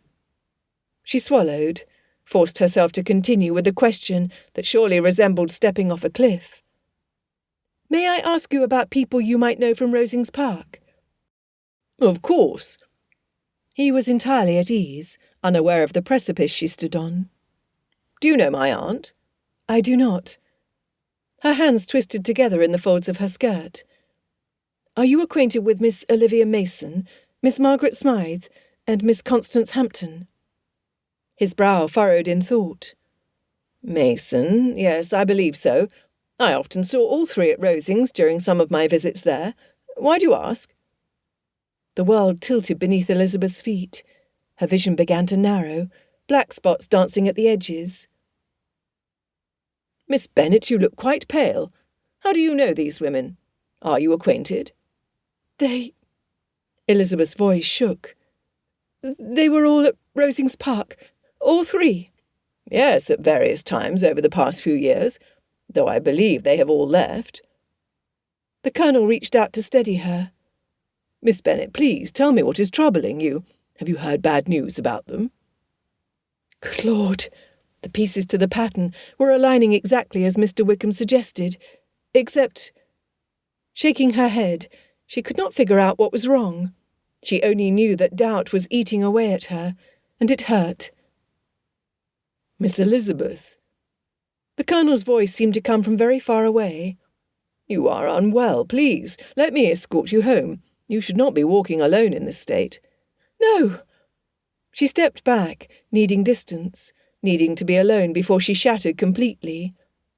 "I must go. Thank you, Colonel. Forgive me for troubling you with such strange questions." "It is no trouble at all, but Miss Bennet—" "Good day, Colonel Fitzwilliam." She hurried away before he could see the tears beginning to blur her vision. Her steps were quick, almost running, her breath coming in short gasps. Behind her she heard his confused comment. What on earth was that about? She could not stop, could not satisfy his curiosity or his concern, because if she stopped, if she allowed herself to comprehend what he confirmed fully, she would fall apart there on the road, where anyone might see. And tomorrow night at the ball, she would have to face the man she loved, the man she thought she loved. She barely kept from sobbing. Once she made it back to Longbourn to the safety of her room, only then did she allow the tears to fall. Her father found her a few minutes later, curled on her bed, her face buried in her pillow. "Lizzie?" Elizabeth heard the worry in his tone. "What has happened? Jane said you came home looking like you had seen a ghost." Elizabeth could not answer at first, could not form words past the sobs that kept tearing from her throat. Her father gathered her in his arms, holding her, offering silent comfort until the worst of the storm passed. Finally, when she could speak again, she told him everything. About Mr. Wickham, about the three women, about Colonel Fitzwilliam's confirmation that they all existed, how all three left Rosings Park, as Mr. Wickham stated, as did Mr. Darcy. Her father was quiet for a long time. Lizzie, girl, did the Colonel say why they left?" He seemed puzzled that I was asking about them at all. Elizabeth sat up, wiping her face with shaking hands. "I do not know what to think, Papa." "My girl, their existence is not necessarily proof of what Mr. Wickham claimed. Did the Colonel state that Mr. Darcy encouraged their affection, that he pursued them relentlessly, that he abandoned them?" "No," Elizabeth said. The pain in Mr. Wickham's voice, and his tortured expression when he spoke to me about this, Papa, seemed genuine. "I understand that, Lizzie. I do. I'm not saying that Mr. Wickham does not believe what he told you. However, perhaps he does not know all the facts." "I want to believe you, Papa. I desperately desire nothing more than to believe that Fitzwilliam is deserving of my heart, that I can give it to him unreservedly." She pulled away from him to stand by the window. Her father came to stand beside her. "What will you do?" "I will go to the ball." Elizabeth's jaw set with determination, even as tears continued to fall. "If he does not come, that will tell me everything I need to know. And if he does come—" Her spine became rigid. "Then I will look him in the eye and ask him directly about these women and see how he responds." "What if it destroys what is between you?" "It is already destroyed. Do you not see? Do you not remember telling me that doubt, once seeded, is a persistent weed?" "Yes, I did, and I regret having done so." He wrapped his arms around her. "These misunderstandings have a way of working out, dear girl. Do not despair. Your Mr. Darcy proved to be a man of honour during and after your duel. I cannot believe this has been a game to him." Elizabeth drew comfort from his opinion. "Thank you, Papa." "Chin up, my daughter. If you can survive a man bringing pistols and a sword to a chess match, you can survive anything." The morning of the ball, each pulse of Elizabeth's heartbeat drove another wedge through her skull. She had not slept. Every time she closed her eyes, she saw Darcy's face, first loving and tender, then cold and mocking, shifting between the two until she wanted to scream. "I cannot go," she told her father when he came to wake her. "Tell Mamma I am ill. I feel wretched." He sat on the edge of the bed, his expression sympathetic but firm. "You must go, Lizzie. If you do not, you will regret it. You need answers, and you cannot get them hiding in your room." "I cannot stand before him and pretend everything is well. I cannot." A knock at the door made them both look up. Her mother entered without waiting for permission, her face flushed with a mixture of excitement and disappointment. "Mr. Bennet, Lizzie, I have news from Netherfield. Mr. Bingley sent a note this morning." She waved the paper dramatically. "Disaster has struck. 1 shipment of flowers is missing. Poor Miss Bingley must be beside herself. However, he is looking forward to our arrival, and Mr. Darcy is still delayed in London. He may not return to Netherfield Park in time for the ball at all, though why that is of concern to us I do not know." Cold prickled across Elizabeth's cheeks. "Of course we shall still attend, even without the extra flowers or Mr. Darcy," her mother continued, oblivious to Elizabeth's distress. "Mr. Bingley particularly requested that we not alter our plans. He is holding the ball to celebrate dear Jane's recovery, after all. But how fortunate for you, Lizzie. You will not have Mr. Darcy staring at you all evening. Perhaps you will actually enjoy yourself for once." As soon as her mother rushed from the room to share her news with others, Elizabeth relaxed against her father. "You are correct, Papa. I will still go to the ball. I will not hide. I will face whatever truth awaits me." "That is my brave girl." He hugged her to him, then stepped back. "If he is unavailable for your first, I shall stand up with you. We shall be the handsomest pair in the room." She smiled through her tears. "I love you, Papa." "And I love you too, dear Lizzie." Alone again, a comment her father made flashed repeatedly in her mind. "Mr. Darcy proved to be a man of honour during and after your duel." Lying back on her bed, she rested her arm over her eyes, recalling every detail of the chess match.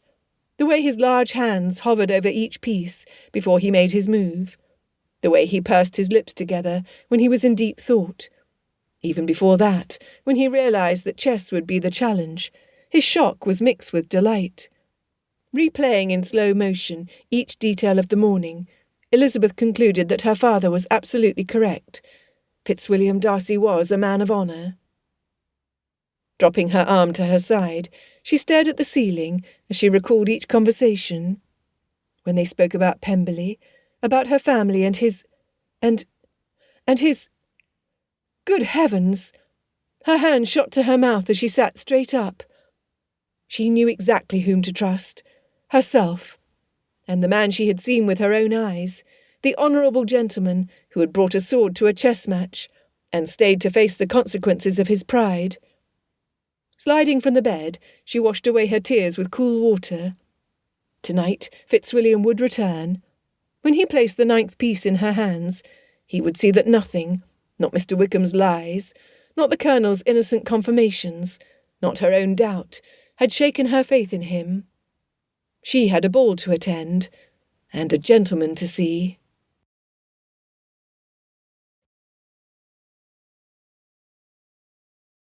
Chapter 12. The Bennet family arrived at Netherfield in a flurry of excitement and nervous energy. Her mother's exclamations carried across the entrance hall as she commented on the decorations, the guests already milling in the ballroom, and the elegance of it all. Jane moved with her usual grace, her eyes searching for Mr. Bingley. Mary went to the far corner to be as far away from the dancers as possible. Kitty and Lydia chattered about the officers they hoped to see. And Elizabeth stood quietly, her heart pounding, scanning the crowded ballroom for one person only. "Do you see him, Papa?" "I do not." Mr. Bingley appeared before her. "Miss Elizabeth, I am so pleased you have come. I must beg your forgiveness. Darcy was delayed in London. He sent word, making me promise to ensure you knew he would be here as soon as he may, that nothing would keep him away." The emphasis on those last words steadied Elizabeth's chest. "I thank you for telling me." "Oh!" Bingley waved at someone across the room. "The Colonel just signalled me that Darcy is here. He likely entered through the kitchen, so he would not be seen in his travelling clothes. I suspect he is running up the back stairs now." Intense relief flooded her. Bingley beamed and moved on to escort Jane around the ballroom, while the musicians tuned their instruments. Candles blazed in every chandelier, making the room glow with warmth and light.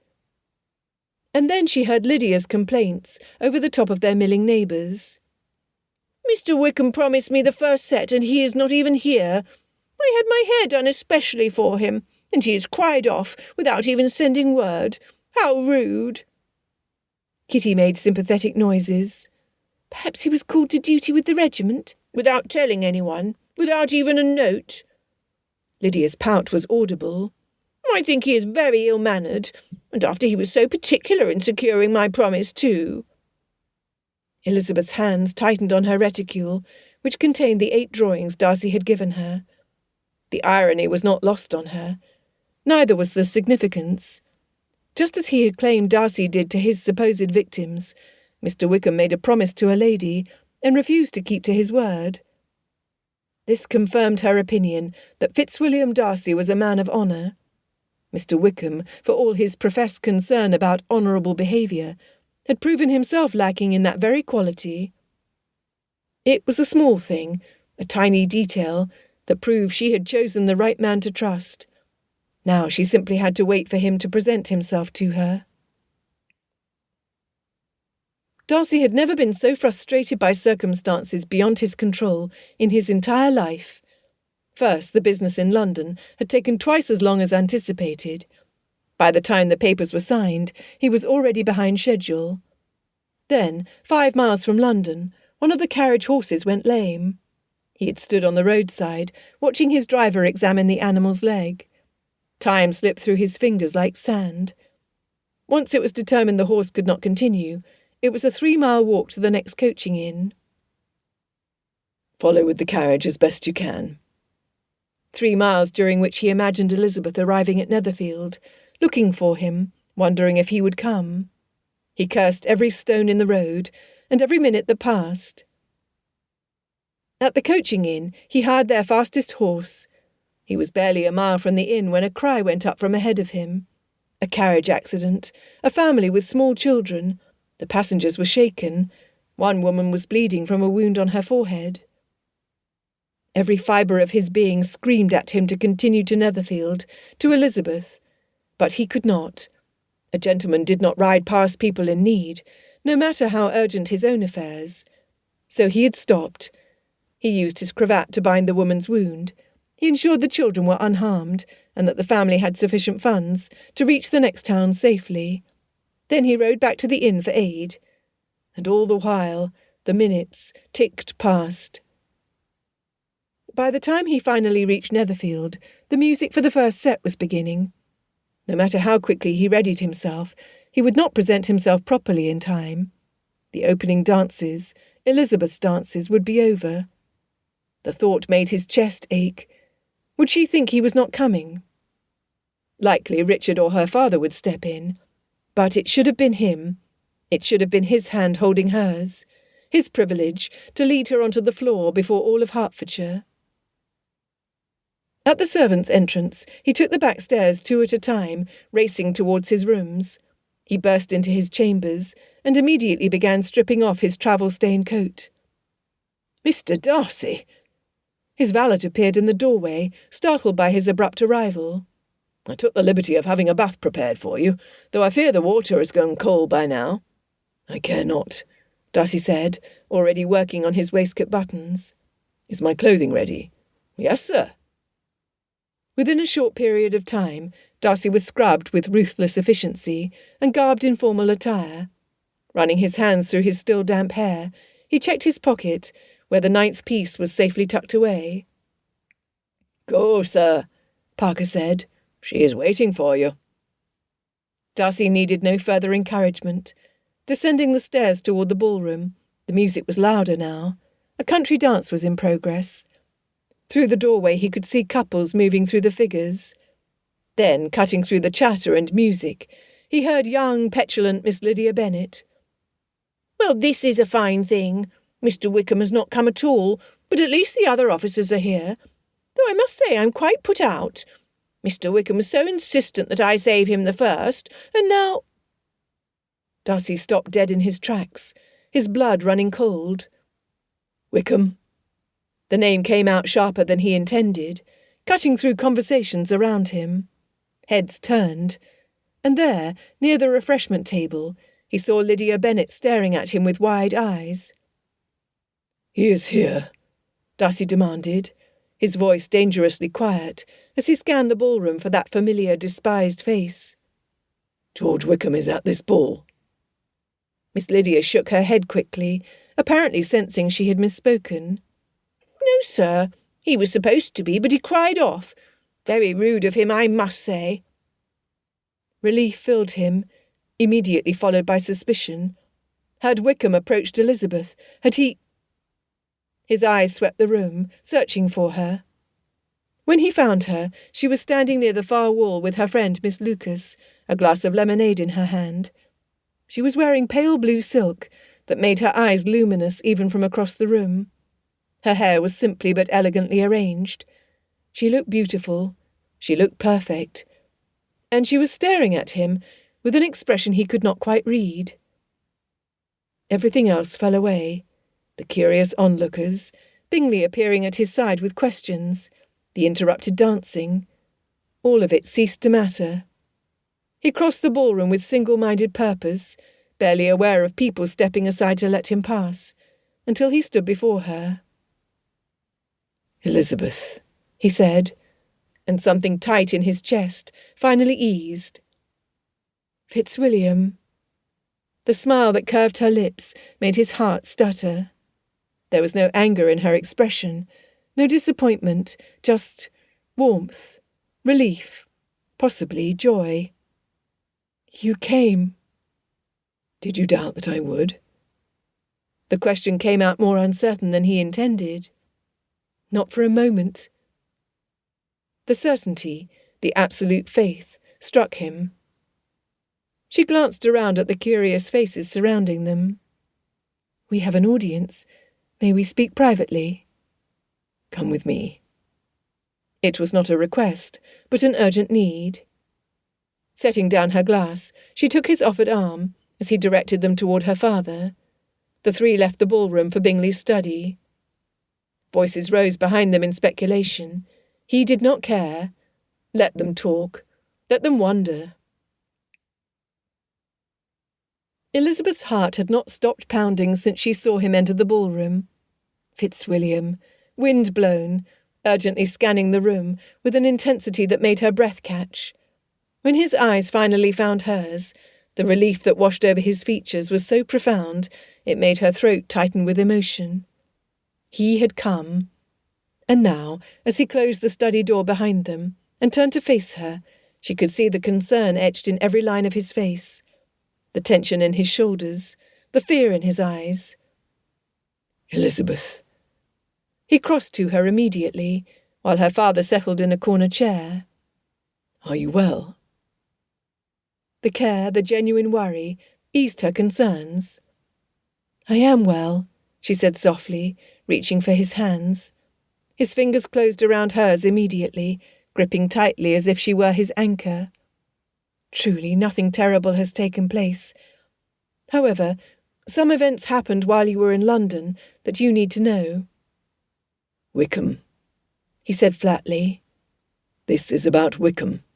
"Yes." She squeezed his hands. "Before I tell you what he said, Fitzwilliam, I need you to understand this. He very nearly succeeded. What he told me was convincing, specific, and was confirmed by evidence. For days I struggled with doubt, doubted you and myself." Her grip tightened. "In the end I chose to trust the man I have come to know, rather than the villain Mr. Wickham tried to paint. That is what you need to understand. Not that I never doubted, but that I chose you anyway." Confusion flickered across his features. "Elizabeth, what did he do?" "He told me terrible things about you, lies designed to drive me away from you. But he failed, Fitzwilliam. He failed because I have seen your heart in 8 drawings of a chess game that changed my life." "Tell me what he said." His expression darkened. Elizabeth took a deep breath, gathering her courage. What she would say would hurt him, wound him deeply. However, he deserved the truth. "He told me there was a pattern," she began, observing his face. "That you have done this before, that you single out challenging women who initially dislike you, and then relentlessly pursue them until they fall in love with you. Then you abandon them without explanation. That it is a game to you, a conquest." The colour drained from his face. His hands went slack in hers, before tightening again, as if he needed the contact to remain standing. "Elizabeth." "He gave me names," she said, needing to say it all. 3 women from Rosings Park. Olivia Mason, Margaret Smythe, Constance Hampton. He said you courted all 3 of them, then left them heartbroken and damaged. He said—" Her voice caught. "He said I was simply the next victim in your pattern, that you were playing the same cruel game with me." "Good Lord!" Darcy breathed, staggering back. His face had gone from pale to ashen. Did you believe him?" "At first I did not know what to believe. The details were so specific. He appeared genuinely troubled by what he was telling me. He acted as if he truly cared about my welfare. And then—" She had to force the next words out. "Then Colonel Fitzwilliam confirmed that all 3 women existed, that they had been at Rosings Park, that they had all left." Darcy made a sound like he had been struck. His free hand went to the desk beside him, as if he needed support. "Richard confirmed." His eyes widened with dawning horror. "Elizabeth, those women are servants. Mason is my aunt's housekeeper. She must be 60 years old at least. Smythe is the cook's daughter, who married the village butcher 2 years ago. I attended their wedding, and gave them a crown as a gift. And Hampton—" His jaw hardened from anger. "Hampton was dismissed from my aunt's service for theft, not scandal. She was caught stealing jewellery from my cousin Anne, all of which Richard can confirm." Hearing the reality behind Mr. Wickham's twisted fiction made the last vestiges of doubt dissolve completely. "Elizabeth, I would never. The very idea that I would use women so callously, that I would toy with hearts for sport, it is anathema to everything I am, everything I believe as a man." "I know," she said quickly, stepping closer to him. "Fitzwilliam, I know. That is why I am telling you this now." Darcy stared at her as if she had spoken in a foreign language. "If you knew he was lying, then why—" He struggled with the question. "Elizabeth, given what Wickham told you, and Richard confirmed, the evidence is damning. You had every reason to believe the worst of me. Why did you not— How did you—" She whispered so her father could not hear. "Because you told me about Miss Darcy." Darcy went absolutely still. "What?" "In the garden at Netherfield, when Jane was ill, you told me that someone you once trusted deceived her." Elizabeth stepped closer still, until they were almost touching. "That secret, that dangerous, painful secret that could destroy your sister if widely known, you entrusted to me. You opened your heart to me about your deepest fear and your greatest responsibility, about the guilt you carry for not seeing the deception sooner." "It was Wickham." "I feared it was so once I considered the situation fully," Elizabeth said firmly. "A man playing games does not share his beloved sister's vulnerability with someone who means nothing to him. When I remembered that conversation and understood its meaning, I knew whom to trust. I chose to trust you." Darcy's eyes closed. When he opened them again, they were bright with unshed tears. "Darling Fitzwilliam, evidence can be twisted, facts can be manipulated, but character, true character, cannot be faked over time. I have witnessed your devotion to your friend, your care for your sister, and your concern for Jane during her illness. I have seen your honour, your integrity, your capacity for deep feeling. That is the evidence I chose to accept as truth." Darcy pulled her close, his arms wrapping around her, as if he could not bear to have any distance between them. "Elizabeth, do you understand what you have given me? My lord."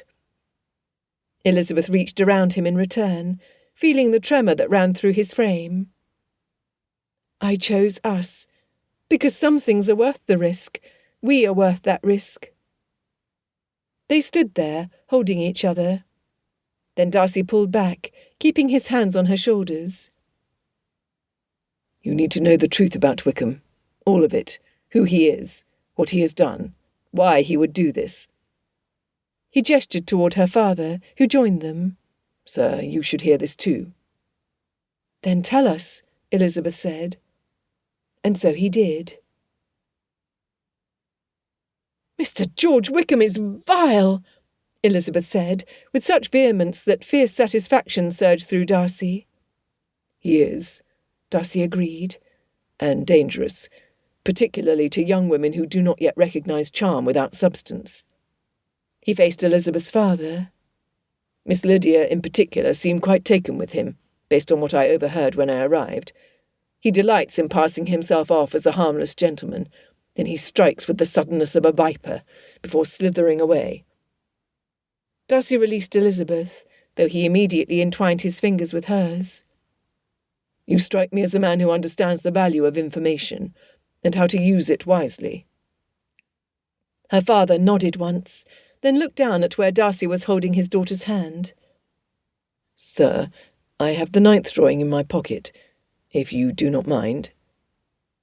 The corner of Mr. Bennet's mouth tipped up. "I shall step outside and guard the door." "Elizabeth," Darcy said, then had to clear his throat. He could feel the weight of the piece in his coat pocket, as if it were a living thing.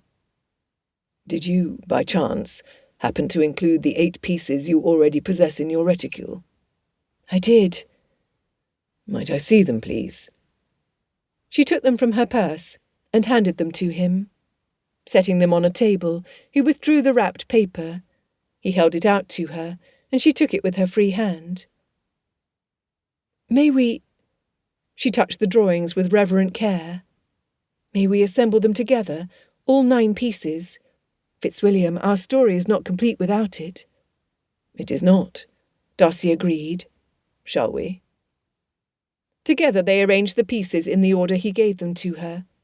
Darcy watched her face as the image took shape, the chessboard and pieces, the fool's mate, their sleeves, their hands reaching toward the centre. Then she unwrapped the 9th piece and held it up to the candlelight, studying it before placing it in the void at the heart of the image. In the 9th piece, their fingers touched, just barely, but unmistakably, his hand and hers meeting over the Queen. And there, where their fingers met, he had drawn another piece, a king, standing side by side, not opposing each other across the board as in the game, but together, unified, as equals.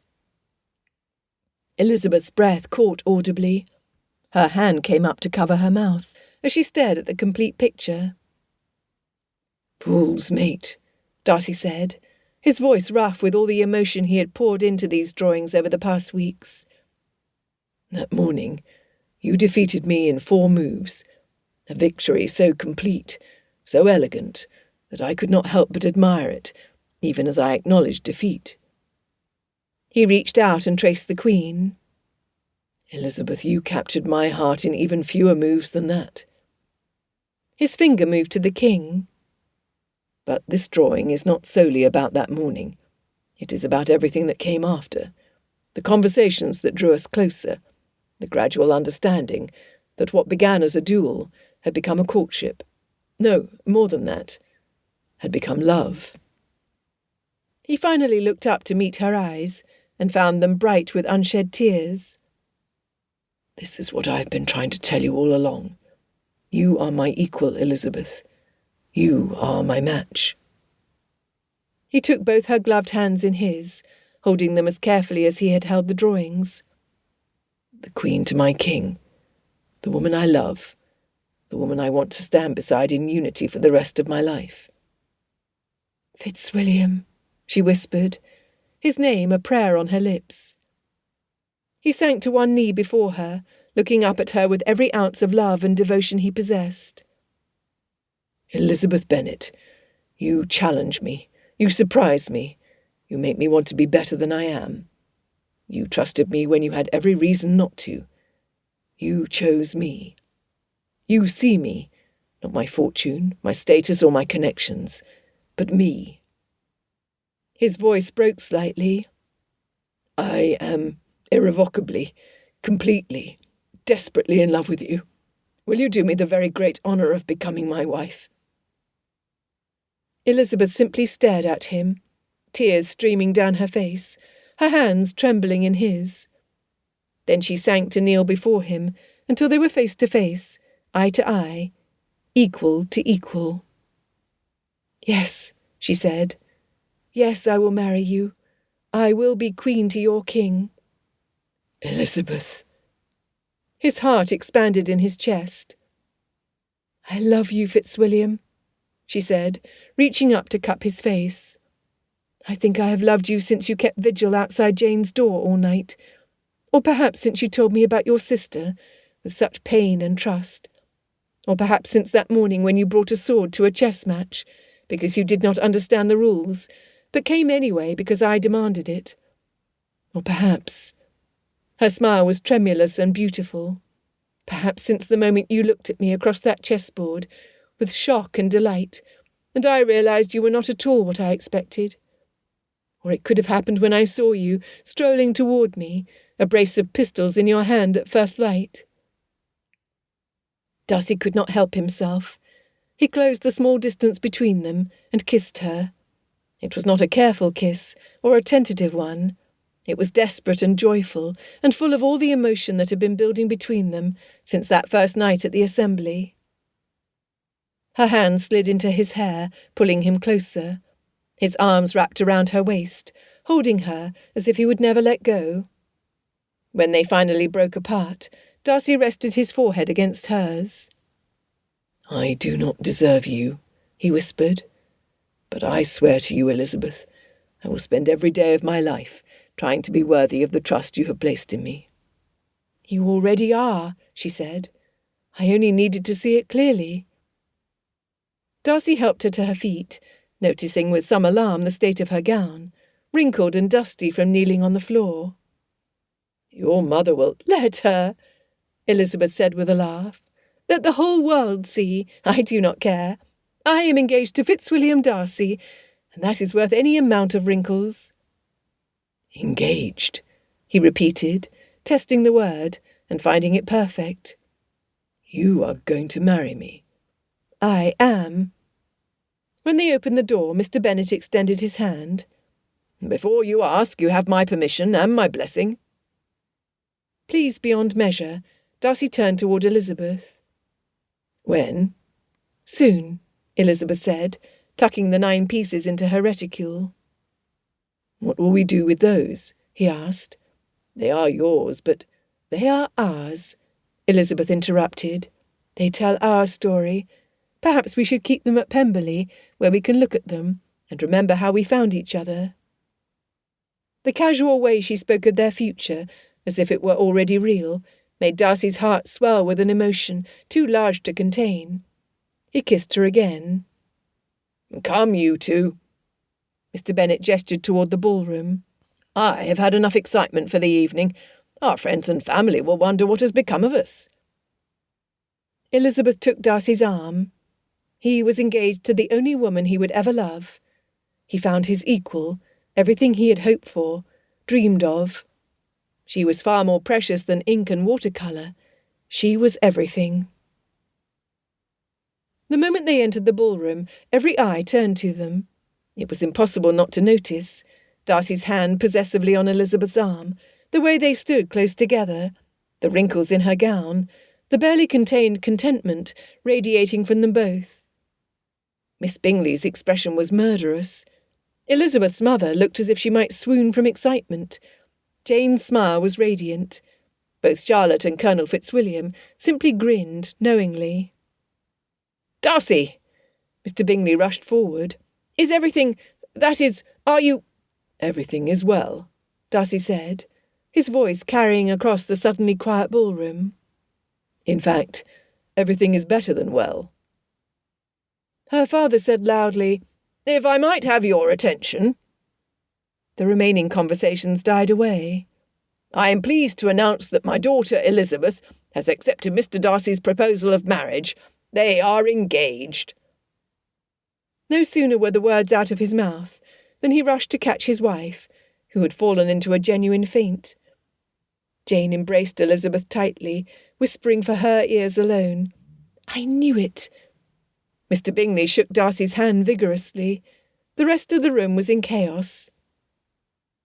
The Colonel immediately requested the final set on Elizabeth's card, only to see that Darcy had already teasingly written his name in every remaining dance. Since there was one set available prior to supper, the Colonel merely welcomed Elizabeth to the family before watching Darcy escort Elizabeth to the floor. "I am so in love with you, my Elizabeth," he said, every time they met during the dance. She quickly repeated the expression to him. They ended the evening with him escorting her to the carriage when the ball ended early the next day. Darcy kissed the back of her hand before handing her into the Bennet carriage. The sky was lightening to gold and rose. First light, again. "I love you in the day, and I love you at night," he said, his voice low and rough with emotion. "But I will always love you most at first light, Elizabeth. That is when I first saw you truly, when everything changed." She moved closer, her eyes shining. "Then, once we are wed, I shall be with you at first light every day for the rest of our lives, Fitzwilliam. And I will love you in every moment between." He pressed one more kiss to her hand before reluctantly releasing her. The carriage pulled away, carrying her home through the breaking dawn. He would hold her smile in his heart until he could see her again. At first light, she had checkmated him at chess. At first light, she had captured his heart. And at first light, he had finally learned what it meant to be truly happy.